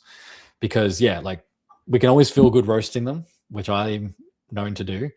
But if you really want to shift someone's perspective, it's kind of having that conversation where you can present different information and see how much they understand too. Like ask them what the net overseas migration number is. Do they actually know that number? Do they know how that number is calculated? Do they know the difference between different types of visas, for example, or things like that? So you can sort of get a level of how much they actually understand, or are they just repeating talking points that they've heard? Because that can then inform the level of conversation you can have with them, I think. I hope that sort of helped. But never try and, this is the thing that I've had to let go, and you got to let go too, is people are going to make their own mind up. So don't try and change their mind. Shift perspective is a much better term, but don't bother trying to change people's minds because it doesn't happen. If anything, it just makes them dig in more. What's this? We're getting in the weeds on tax. This is my political nerds. Debit tax. I don't know what that. Maybe I've missed something. Do I feel a bit awkward, out of place being in Labor, or my family doesn't have a connection? Yeah, I don't know, John Doe, how much you know of my backstory, but yeah, my family are liberal, lifelong liberal voters. I've always been told, I grew up being told Labor's shit. Ironically, my mother, definitely who's not watching this, was in the teachers union. So there you go. A unionist who voted against Labor. If my family, do you feel a bit awkward about a place? I mean, I feel that's two questions. I feel awkward all the time because of who I am as a person and my personality. So I feel a bit awkward in any circumstance. Out of place being in Labor, I did kind of like, my harshest criticism in the first 6 months of doing this, or like when I started getting seen in some of my videos, was from Labor people roasting me. And some of you are still in the chat. I see your low 760, you bastard. Some of you are like really defensive of Labor, and I understand that people's response to defend their party or team that they've supported their whole life or that they know well is to attack back. But I've felt really welcomed actually in Labor, not just since joining, but in the events that I've attended, the people I've talked to. Most of them have been, and like Issa's here, Maze, I think is still in the chat maybe. The people that have been on the show that are Labor people have been really helpful and helping me understand things I didn't understand. And I think I've noticed where it's turned in the channel that I've done in the journey is like the Future Made in Australia video was a turning point where a lot of people, Labor people, were like, oh, this guy analyzes policy and it looks at things from both angles, like the good and the bad. He's not just critical for the sake of being critical. So I think that video, along with a couple of others where I sort of graded Labor and I looked at the good and the bad, I think most people who are like followers of this channel now know what I'm about. But yeah, I don't feel out of place, no. And not having a connection with the trade union movement. I mean, I'm, as I said, my mother was in a union, even though she voted Liberals. I've been in a union for a long time. So I like the family connection. I mean, should I have a family? I don't know. Now I'm starting to like, now you're making me awkward, John Doe, because I'm like, should I be out of place? Because like, now you're making me insecure about joining Labor, like that I should have a family connection. So they do have a connection, a teaching union, but I'm in a different union because I'm in the tertiary education and I don't really feel out of place. I'm a delegate for the psych department. So it's a pretty cool role. And I don't feel out of place, really. Okay, someone's sharing experience. Branches are welcoming, tough. Yeah, look, I have a weird personality where like, I try and, as you can see with like my interviews and stuff, I always try and get along, and I'm kind of non-confrontational generally, but I won't, like if someone's going to start, like I don't get bullied, let's put it that way. Like, I don't let myself be treated like that. So yeah, I would hope that my branch, which I'm going to attend soon, is welcoming. But if it's all just like toxic and drama and all that, I'll find other ways to support Labor than through the branch meetings. Yeah, I think, yeah, that's hater immunity. Welcome. I don't know if that's your first comment, but thanks for joining. Yeah, renters unions, teachers unions. I just mentioned my mother was in the teachers union. I'm in the tertiary, which I guess it's an education union. What are Labor people? This is a Labor question, right? So anyone else be quiet. No, you can talk. But unions seem to be like, CFMEU, like people do, and I do hear this from like some family members and like liberal people that probably have never, like they don't really associate with people in unions. They do just think it is for like tradies, maybe trade unionism, which I get where the term came from and all that. But there's a big misconception that white collar people can't. And I hear this is the thing, right? From white collar people, this is why I say Labor has like this, I feel like a demographic, like they've got like a potential like 5% of votes in the country of these people that could be in the financial services union or the education, like tertiary education union, that they just, it's like not necessarily that they're liberal, they could be maybe more so teal or even like maybe greens if they're, a bit woke, but like Labor could probably, I mean, maybe Labor does, but like you're talking here and like you can see it in my comments, some people don't understand that unions can represent white collar workers too. And if you're selling your labor, you're a worker, right? So yeah, I don't know. I'm interested about what people think about that. One of the biggest problems in modern politics, will only get worse, is a gap between what is actually happening in government, what people are aware of. Yeah, and look, I much more put the burden of that F9X C2U. Is that like a acronym? I put the burden of that much more on the government. Like I do think people should educate themselves, but when we're in a cost of living crisis, people are working a lot. A lot of us are parents or students or have a second job or do other community participation. People do have very busy lives, and a lot of people, like we're all political nerds, but so many just normies don't have the time to look into politics. And then when the mainstream media is largely bought and owned by like right-wing or center-right-wing outlets or billionaires who own these companies, or like the big media companies that are owned by like Rupert Murdoch and all that. So they just it's not even that they get information, they just get misinformation. Yeah, it's a huge problem. It is a huge problem. And I'm doing what I can. I'm trying to educate people, but it seems like normies don't watch my show. So I'm speaking to the converted, I guess. But yeah, civics, I think this could be worked on in schools with more like civics and politics classes being like mandatory. But again, kids probably like, oh, it's politics, it's boring. Like you can't force them to be interested in it. So yeah, it is a very big problem. That's a big claim. The last Liberal PM we'll see in our lifetimes. Thomas Mutter is back. I mean, not upset if that's the case. Not upset. But the only thing is here's a question for you, Thomas, though. Do you mean liberal, or if it's a right-wing party with a different name? Like One Nation, potentially, or like if liberals in one nation, like if there's a bigger right-wing coalition and they get a different name, or are the liberals done? Like the liberals could be done. So there you go.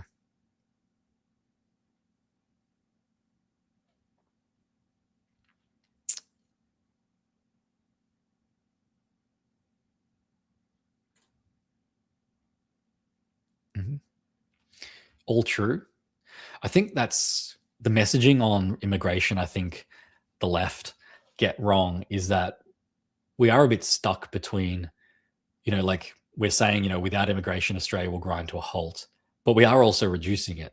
So I think it's like the messaging somewhere in the middle of like, I guess it's what I say. I'm not going to say I'm the best at messaging it, but it's like, our country is built on immigration. We're a multicultural country. That's one of our strengths.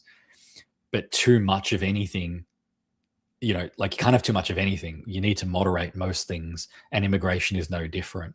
So I feel like there's a pro immigrant message for reducing migration, if that makes sense. That like we agree with it, our country needs it, but we also want Aussies to have good jobs as well. Like we do want Aussies to be able to upskill and all that. And I know Labor like pushes that too, but it does, there is that like the other comment about people who are fixated on immigration with the one issue voters, finding a way to cut that message to them too. Like, yes, we want Aussies to be in more jobs too, but what do we do if they don't do the jobs, which we know is largely the case? Because they never want to talk about improving working conditions and wages and all that. No, it's never that. Yeah, no, I was only roasting you before. Of course, I appreciate any support. Yeah, no, it's okay. Labor. I just want to know why you didn't support. I was confused about your Labor comment though. I don't know if you're like Labor and I was too critical of Labor, or you're upset that I was Labor. Because I'm getting, again, now I know how Labor feels. I'm getting roasted on both sides.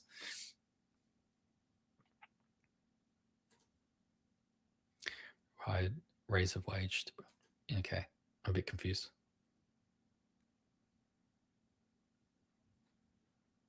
Okay, we've got a super chat. Thank you. Scrap the GST and replace it with a debit tax. I don't know. Can you explain a debit tax to me? I'm not an accountant. Taxation isn't my strength. Let me just look. Do you mean like what? A debit tax? I mean, I don't. Oh, now my keyboard's going crazy. Debit tax. When you pay for goods and services, your bank deducts 1% and pays a tax office. Are you talking about like a card fee? Because we already have card fees and they suck. I think the RBA is getting rid of them. But I don't know how that would. So scrapping the GST, because that's 10% on goods. So like, let's say it's a product and it's $1,000. So then the GST is 10%, 1,100. What's the debt? Like, you could explain this to me 777, because I'm dumb when it comes to tax. How would the debit tax replace that? Let's say on $1,000 product, what would the debit tax look like? So we know with the GST, then the product would cost 1,100, and we'd be paying then the customer would be paying the $100, 10% GST on that. What would the debit tax be differently? I feel like I gave that super chat enough. I need more info. Yeah, look, thanks for having. I'm guilty of rushing to defend Lambert. Look, a bunch of you that follow me do this, and it's like it's good. It's good you want to defend your team. I think what happens is like, because I experienced it as someone who was trying to be good faith, criticizing Labor, and then still got attacked. I'm working on my Labor social skills group, because I think what you got to remember, like, because people will say, I'm not a spokesperson for Labor, but you got to think about branding and stuff. It's like, if you're part of a team, especially if you're a member or you strongly support them, people's experiences of the party, the Labor Party is not actually a real thing. No party is a real thing. It's just a brand with concept. Like it's got a logo, it's got policies, but the people that represent it are really people's experience of it. So if you come across as unhinged in your discussions with people, especially if they're trying to understand, or they're trying to have a good faith debate, that's the easiest way to turn them off. Now you should say, oh, maybe they shouldn't be so sensitive and blah, blah, blah. But, if you're rushing to defend, then you're getting a bit emotional too. So it sort of goes both ways. I just feel like, and my experience with the people who were more calmer and had the patience and we talked through policy in a rational way, you get further with people. So if you just want to shout people down, roast them, get defensive and attack them and feel better about yourself, which I've done. I've said that about the Indigenous voice to Parliament vote when I did that with my family as a yes voter and they were all no voters. You can feel morally righteous. It's your right. But if you actually want to build the party, build the coalition, sometimes it takes a different approach. I feel, But again, look, and that's what I said. People who are bad faith or being a dick, I've got a no dickhead policy. If someone's actively being a troll or being actively chaotic and not actually engaging in good faith, very different. But if someone's genuinely trying to understand or on the borderline and just needs some more information, you have a choice about how to deal with that. I'm not touching that one, but you could get maybe some NDIS funding for that if you want.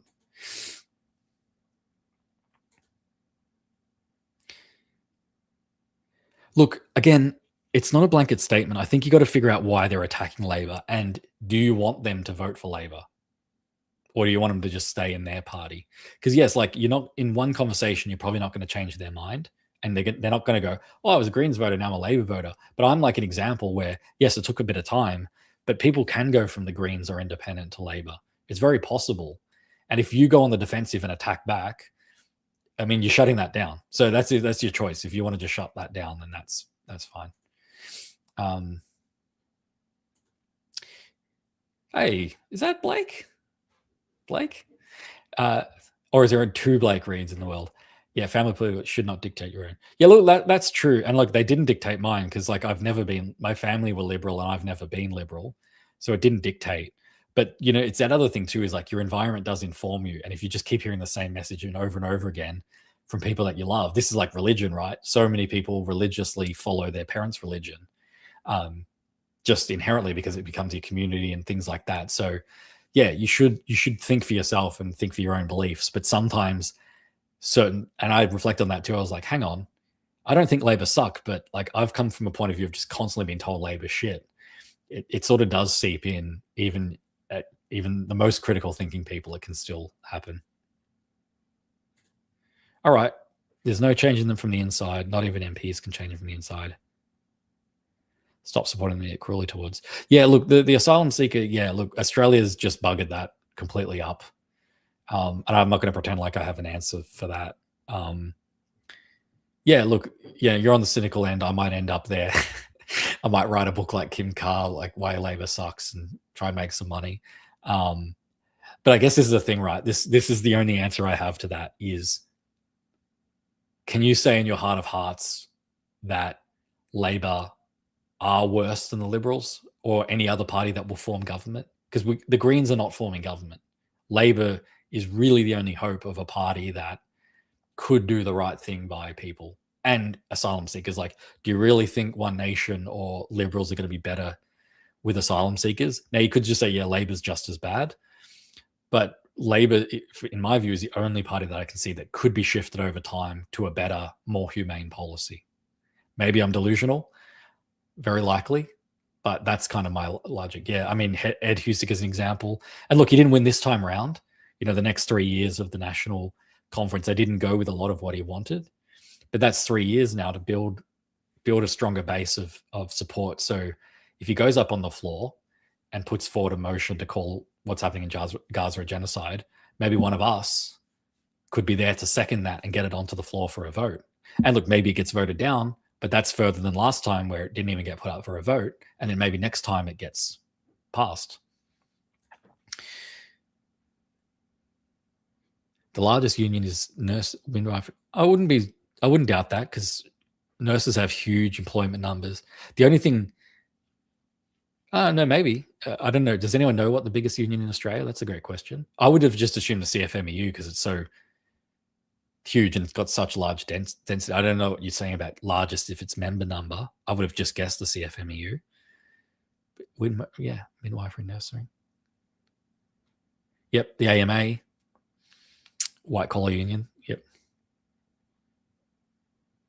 Okay, nursing biggest union. There you go. Yep. Yeah, okay. Albo not attending the Gama festival. Look, on the position of like how important things are in Australian politics, it's not that high. Most people would not know what the Gama festival is. He probably should have attended, but his reasoning was he'd had so many days without a break. He took a day off. Yeah, probably not like a good look, especially when you're trying to fight for Indigenous rights and all that. But the reality when you're Prime Minister is you can't attend everything, and some things you do have to miss. Maybe he could have looked at his calendar and missed something else on another day, but then he would have upset those people. So that's is why I look.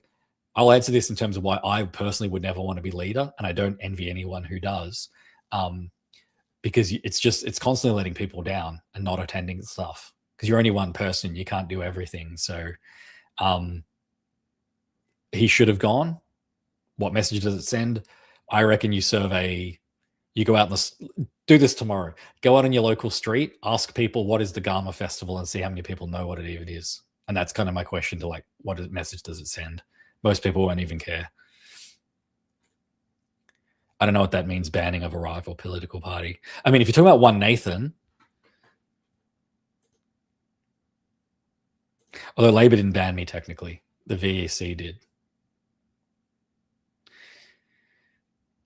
That could be a possible.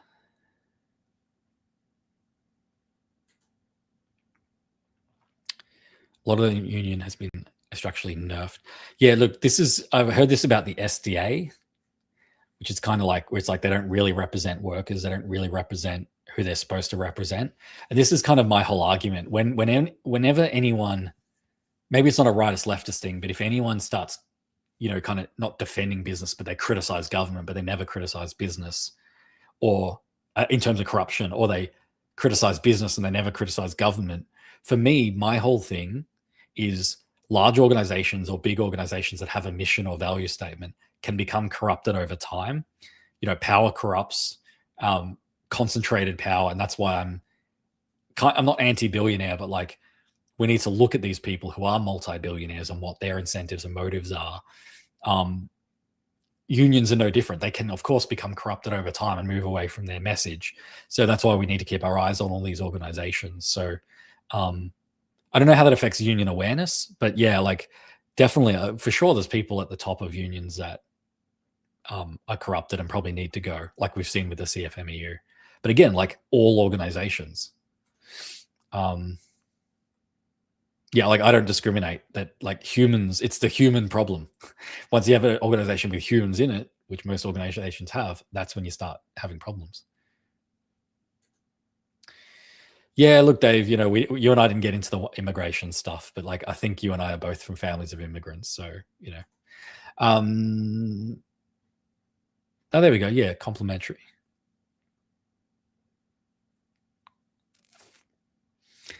Yeah, look, I think the problem is though, Dave, we're a global economy now. Like a lot of our CEOs are technically immigrants because they were like hired from another country and brought in. Like if we want to be more nationalist and like protectionist and all of that, like I think we've missed the boat on that in a global economy. Again, you and I both being white people in Australia, from a family of immigrants, it's just how it is. Okay, so being the parent for me, stop reading comments, finish my tea and go to bed. Yeah, I probably do need to go to bed. This is just, I've got a night off. Like I didn't go out. I've been too tired. See, talking politics energizes me. I was so exhausted before this, and now I'm like, I want to talk politics with people.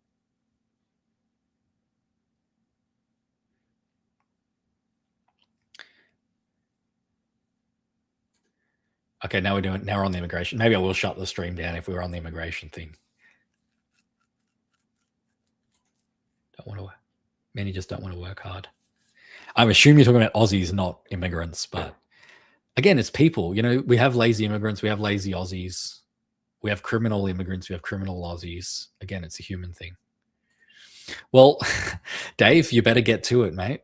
Stop watching my stream and go into the bedroom with your wife and get that fertility rate up. Sorry, that's pretty dark. Maybe I should try that too. But yeah, look, Dave, cost of living, all this stuff, like why workers, like when Aussies' wages are so low that we have, like, young Aussies have to work 2 jobs because a lot of the right-wing governments that screwed over workers' rights and Labor's undoing it. That's why the fertility rate is so low. It's not like, chemtrail. I know you don't believe in the chemtrail stuff, but it's not like this government conspiracy. Like, fertility rate is low because people are struggling and they don't want to have kids in this economy because of the way it's been screwed over by, well, globally by Trump, etc. So I blame the wealth. I blame the people at the top for that. No, that's not happening. And I'll tell you why I won't be a conservative, because the thing that annoys me about conservatism is when they talk about tradition, it's tradition from like 100 years ago or from when like they were kids. It's kind of like their parents and grandparents' tradition, and then we ignore everything before that.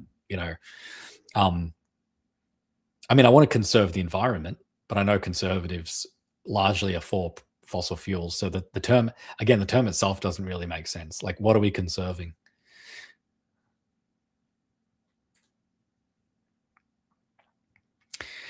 Triple seven, you've commented that before. You seem like you have a detailed tax policy. So join, get on my Patreon for free. Send me an email. You can connect with me directly. Give me a manifesto on taxes. I actually like that, the 50% tax on all Australian dollars sent overseas. Yeah, I'm not against that. I actually have an idea. I don't know if this is actually even possible, but I thought, like, people put their money in like the Cayman Islands or that offshoring of their money. I thought, like, could we make a tax rate of getting that money back at like 99%? So it's like, if you send, I don't know, I don't even really know how it works, but you like $1 million, you set up a business something in the Cayman Islands, you put $1 million over there, the government gets 999,000 back. So, you only get 1,000 back if you want to bring that $1 million. So like, it's like once you've sent it overseas, it's gone.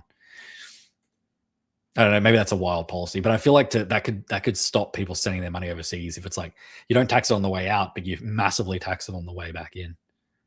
Yeah, I saw that Ed Husick was in a car accident. That's conspiratorial. Did he really get?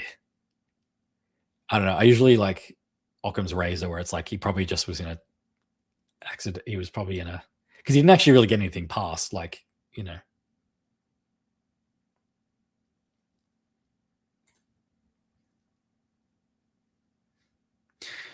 we kind of are like, we're a signatory to a lot of global, like, not just the UN, but a lot of like global, like the Geneva Conventions, peace treaties. Like, again, this is like, we're a global country. We get protection and things. Like, we're in a lot of these agreements, and some of those are to take on asylum seeker numbers. So you could say that we shouldn't take them, Dave, but then it's like we would have to probably leave some of these agreements where you're probably not seeing the benefits we get. And that's probably because, we're luckily not being attacked, or we're in a fortunate situation where we haven't had to like sort of make good on those agreements, like haven't had to collect on those agreements. But it's not as simple as just making our asylum seeker numbers zero, because we're in these agreements where we've agreed to take them on. Now, you can disagree to that, but unless you've read those and seen what benefits we do get, it's like, again, it's like the immigration thing. We look at all the negatives of it. We never look at the positives that we actually get.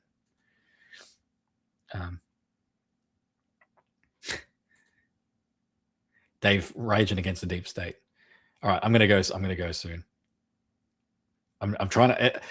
I said to myself in my head about half an hour ago, I'll get to the bottom of the comment section and then finish, and I just keep scrolling and scrolling. So I'm gonna have to go faster. Yep, you made it for the end, Heath. I just won't shut up about politics. Yeah, look, I won't say societal decay, but I think the thing with conservatism is it's got an inherent contradiction, where the way I describe it is like genuinely nice people or good people who actually want things to be better seem to just support like cruel or harsh policies, like with crime. They want their community to be safe and better, but then they just support treating criminals like shit. And that sounds weird, where it's like people should get punished, but it's like they don't want to see the actual drivers of crime, because a lot of that does mean needing to provide support to the vulnerable people. Or it's like they support community, but they don't want to pay tax. Like, a big part of conservatism is lower taxes. And it's like, that's a lot of where our taxes go, is supporting people at the bottom of society so they can have a, have the chance to get back on their feet too. So I see some inherent contradictions in conservatism that, yeah, you could say like they sort of lead to social decay through poor policy. But yeah, I'm starting to rant about conservatism. That's an indicator that it's time to go.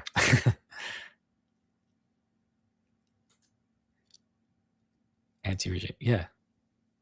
Well, that's the thing, Dave. Like a lot of the people on the right wing was so pro-Trump. Even One Nation are still pro-Trump, and it's like he's screwed us all.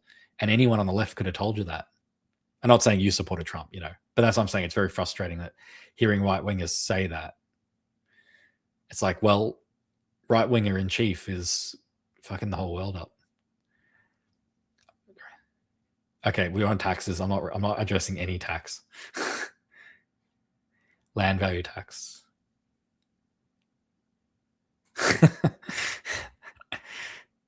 Well, all right.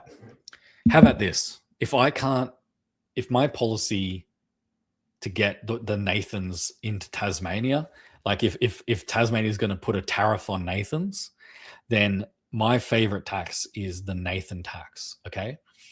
So I don't know, let's just someone throw out a number. Whatever the number, the first number I see on the screen is going to be how much we tax the Nathans. Okay. So here's your chance to inform One Nathan's policy. Comment a number. Or I should have said super chat a dollar value, and that can be how much tax. So super chat me $80 and it'll be an 80% tax. One. Good one. No, damn, I saw that first. I should have just said that. No, 100%. Actually, like, Dave, that's a good tax policy. We got to get Jared on the phone. We'll get Jared Rennick on this. 100% tax for Nathans. I like that, right?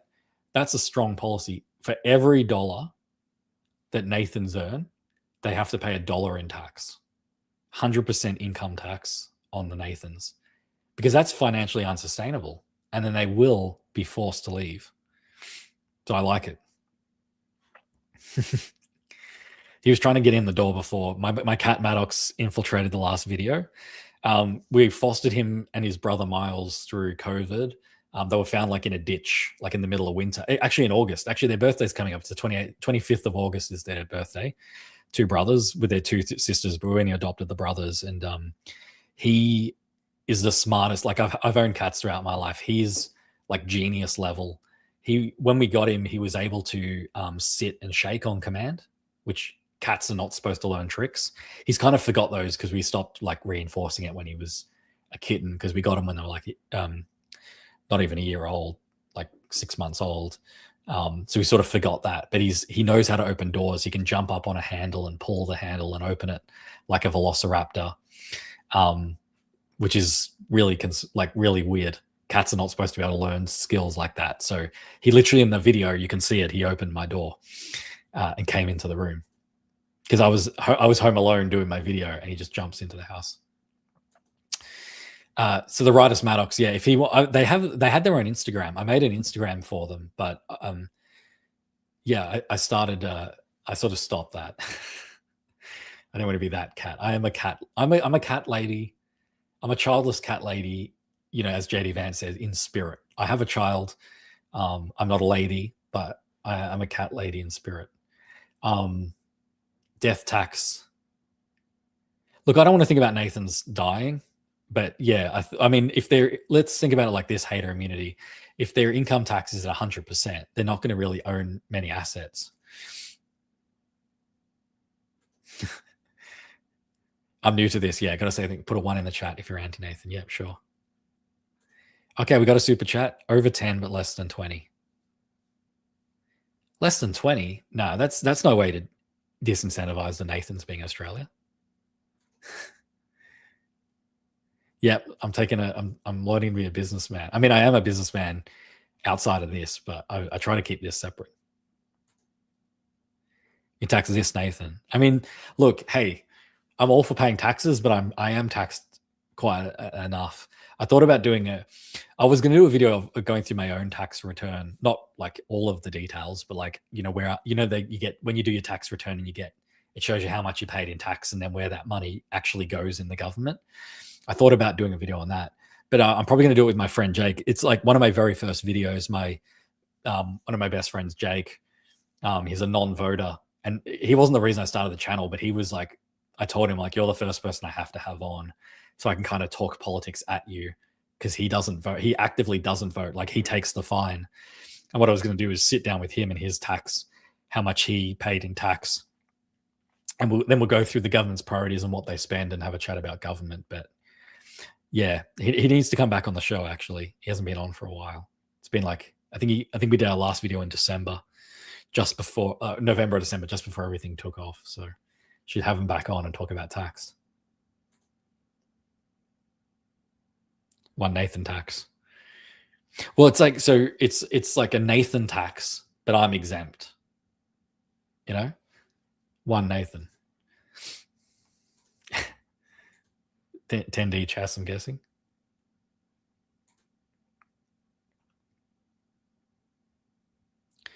I just got here, but the answer to your question is no. Oh, hi, Samantha. Hi, Sam. Yeah. Welcome. You've got here right at the end. What was my question? I didn't remember what my question was.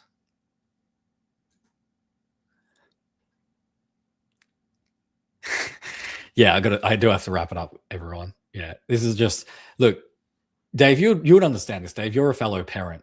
When you have a night without your child in your presence, normal human beings probably go out to a restaurant and have dinner with their friends. I'm seeing my friends tomorrow, most likely, so I had the night to myself. I'm pretending like I have friends, yep.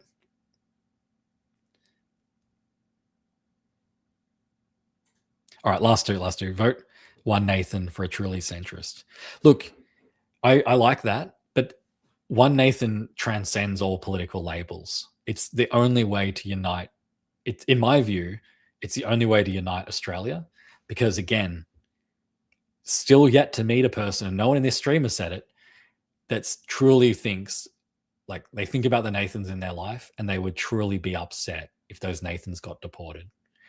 You know, no one has yet to say, please don't deport. And look, I've talked to people that are like married to Nathans, or, you know, like, it's not just like, oh, I know Nathan from accounting. It's like, these Nathans are important, you would think, in their life. And then I say, would you really be upset if we sent them off to Tasmania? And I get silence. So that's how I know I'm uniting the country. Oh, have I made a mistake joining the ALP? Well, I've already been roasted for that, Sam. It's been varied from like, I don't know, I'll become like leadership and make no change, to I'll leave the party eventually. So there you go. All right, literally the last ones. You guys, I'm going to blame all you for commenting. If you stop commenting, and then I won't have anything to respond to sue your tax department and walk away being able to not pay any taxes for life. Well, I'm going to close that. There's no way Nathans are able to sue. I was about to say I'll take their legal rights away. That's a bit dictatorial. I don't want to be that far, but we'll have no loopholes for Nathans to be able to get around the tax loophole, you know, because it'll come up in your tax return, right? You know, what's the first thing you put in your tax return for anyone playing at home? The very first thing you put in your tax return, first name, Nathan. That's 100% tax rate. That's how we do it. We send the one Nathan to Alice Springs. And I thought about that, but like, Alice Springs has I don't think sending a bunch of Nathans to Alice Springs. I don't see Tasmania. Like, Tasmania has about 600,000 people, so 61,000 Nathans is about 10% of the population. Alice Springs, anyone playing at home, their population, I don't know, but I don't think they're equipped. Alice Springs has about 31 to 34,000 people, so we're going to just triple the size of Alice Springs if we do that. You know what I mean? So I've thought about this. I appreciate it, Issa, but I've really thought about this policy. You know, Tasmania can boost their population by 10%, especially if it's on an island that has seals and penguins on it. Alice Springs, it doesn't even have, it's got 30, let's say at max 35,000, and we're going to just dump 61,000 Nathans to a town. I don't want to hurt anybody in the town of Alice Springs. And believe it or not, I want these Nathans to be humanely treated. Now this is now we're really thinking. It's after 10 o'clock and we're really thinking about policies. First of all, you spelled Nathan wrong.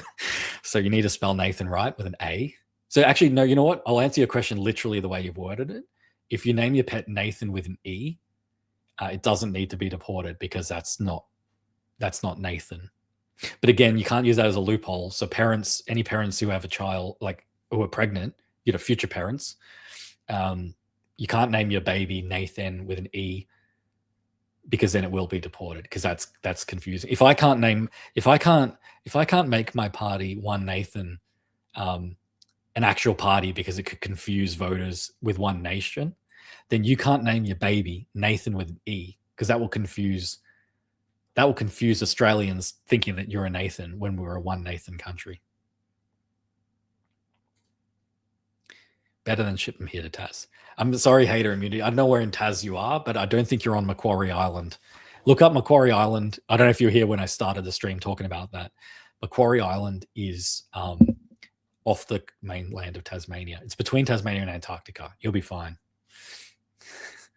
Okay, people stop commenting. All right. I'm going to just jump ahead a few. Nathanville. Yeah, I like that. Nathanville. If you have hundreds of human rights, are you really going to miss two? Well, probably not. World War III, there'd be a nuke on top. I feel like 777, I don't think you're an Indonesian bot, but I feel like you're just watching something else. I think you're like co-watching a stream. I'd like to say you're substance affected and like my words are coming out. Like you're just hearing a whole different conversation. But, okay. Yeah, Pine Gap. Yeah. Didn't Friendly Geordies like infiltrate that? And it's just like satellite spying for China or something. I don't know.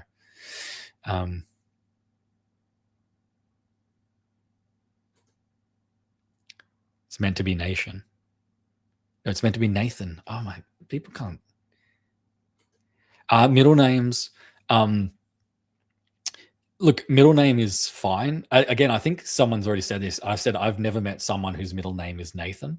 So I think it's like a non-issue. It's like the trans thing where it's like 0.7% of the population and most people, it doesn't even apply. So yeah, look, it's again, I think it's just the rule would be middle name is fine. But if they start using that as like, if people are like, oh, hi, Nathan, it's like, huh? It's like, oh no, Nathan's my middle name, but everyone just calls me that. No, then you're out. Then you're out of the country. You're out of Australia, the mainland. All right, now I have to go. I was supposed to announce something too. So I'm actually going overseas to Europe in September for a couple of weeks. Going to Scandinavia. It's been a dream destination of mine, and I haven't had the chance to go through my 20s and all that for many different reasons. I've always put it off year over year. I'm finally going. Very excited. It's all confirmed and booked. So like a government during an election, my channel will be going to sort of a caretaker model. And Ethan Urch, my buddy, who's also a producer, who's helped me set up all the politician interviews. He has a couple of channels of his own. He has API, which does the GERT podcast. He has Progressive Patriotism, and his big one, the Bridge by Words, where he's interviewed a bunch of politicians at this point, and I've been on that show.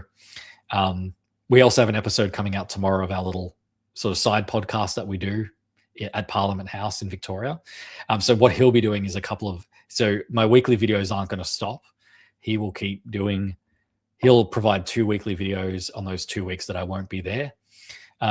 Everyone might have seen too, it's not really an announcement because it's already been happening for a few weeks, but Chief Mays is now a rightist leftist, because I never intended rightist leftist to be me, even though I know I'd confuse, like if anyone goes back to the very first video, I think it literally says who is the rightist leftist, but I kind of meant it more to be like like not a brand, but I never meant it to be like a nickname for me. The rightist leftist was just meant to be like the concept of a channel where we sort of get it past tribalism and talk about policy from just like a critical standpoint of like the good and the bad. It was never meant to be, I am the rightist leftist, like as a nickname.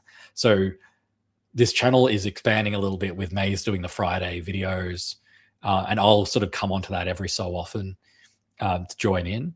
But yeah, Maze sort of has a Friday show, so those will continue. I hope weekly. Like he's really keen to do it, and it's been getting like really good feedback from everyone. I'm gonna have a few more guests on. I've got like 5. I think I was telling people I've got 5 politician interviews banked now, and across the spectrum, I've got Liberals, Greens, Independent, Labor, all still ready to release. So there'll be heaps of content in August. So thanks again, everyone, for the support. Yeah, I can't believe that I could still be 2.5 hours nearly into a stream and people are still watching. I'm still like baffled that people actually watch me talk about politics. So thanks for the support. Last comment: who is the wrongest leftist? I don't know. I had someone in mind that's like on the left. It's a bit nutty. Let me get back to you on that, Delta. Who's the wrongest leftist? I've got a few lefties that are a bit nuts, and I'll send you that list. Thanks everyone. Thanks for the support. Still baffled by it, but yeah, if you want to join the Patreon, there's a free tier because I don't want to take money from people in a cost of living crisis. But if you can afford to support even a few dollars a month just to help the channel, that would be amazing. But don't feel pressured. Yeah, but just keep watching. Gonna keep churning stuff out. I'll end on this. I am a card-carrying Labor member. I hide. Look, I can see the name. I just want to hide. I don't know if the details, card number might mess things up. What am I doing? There, my name. That's my name. Because people are like, oh, it's not really you. There you go. So I'm a card-carrying Labor member. I'm a shill. Whatever. Thanks, everyone. Bye.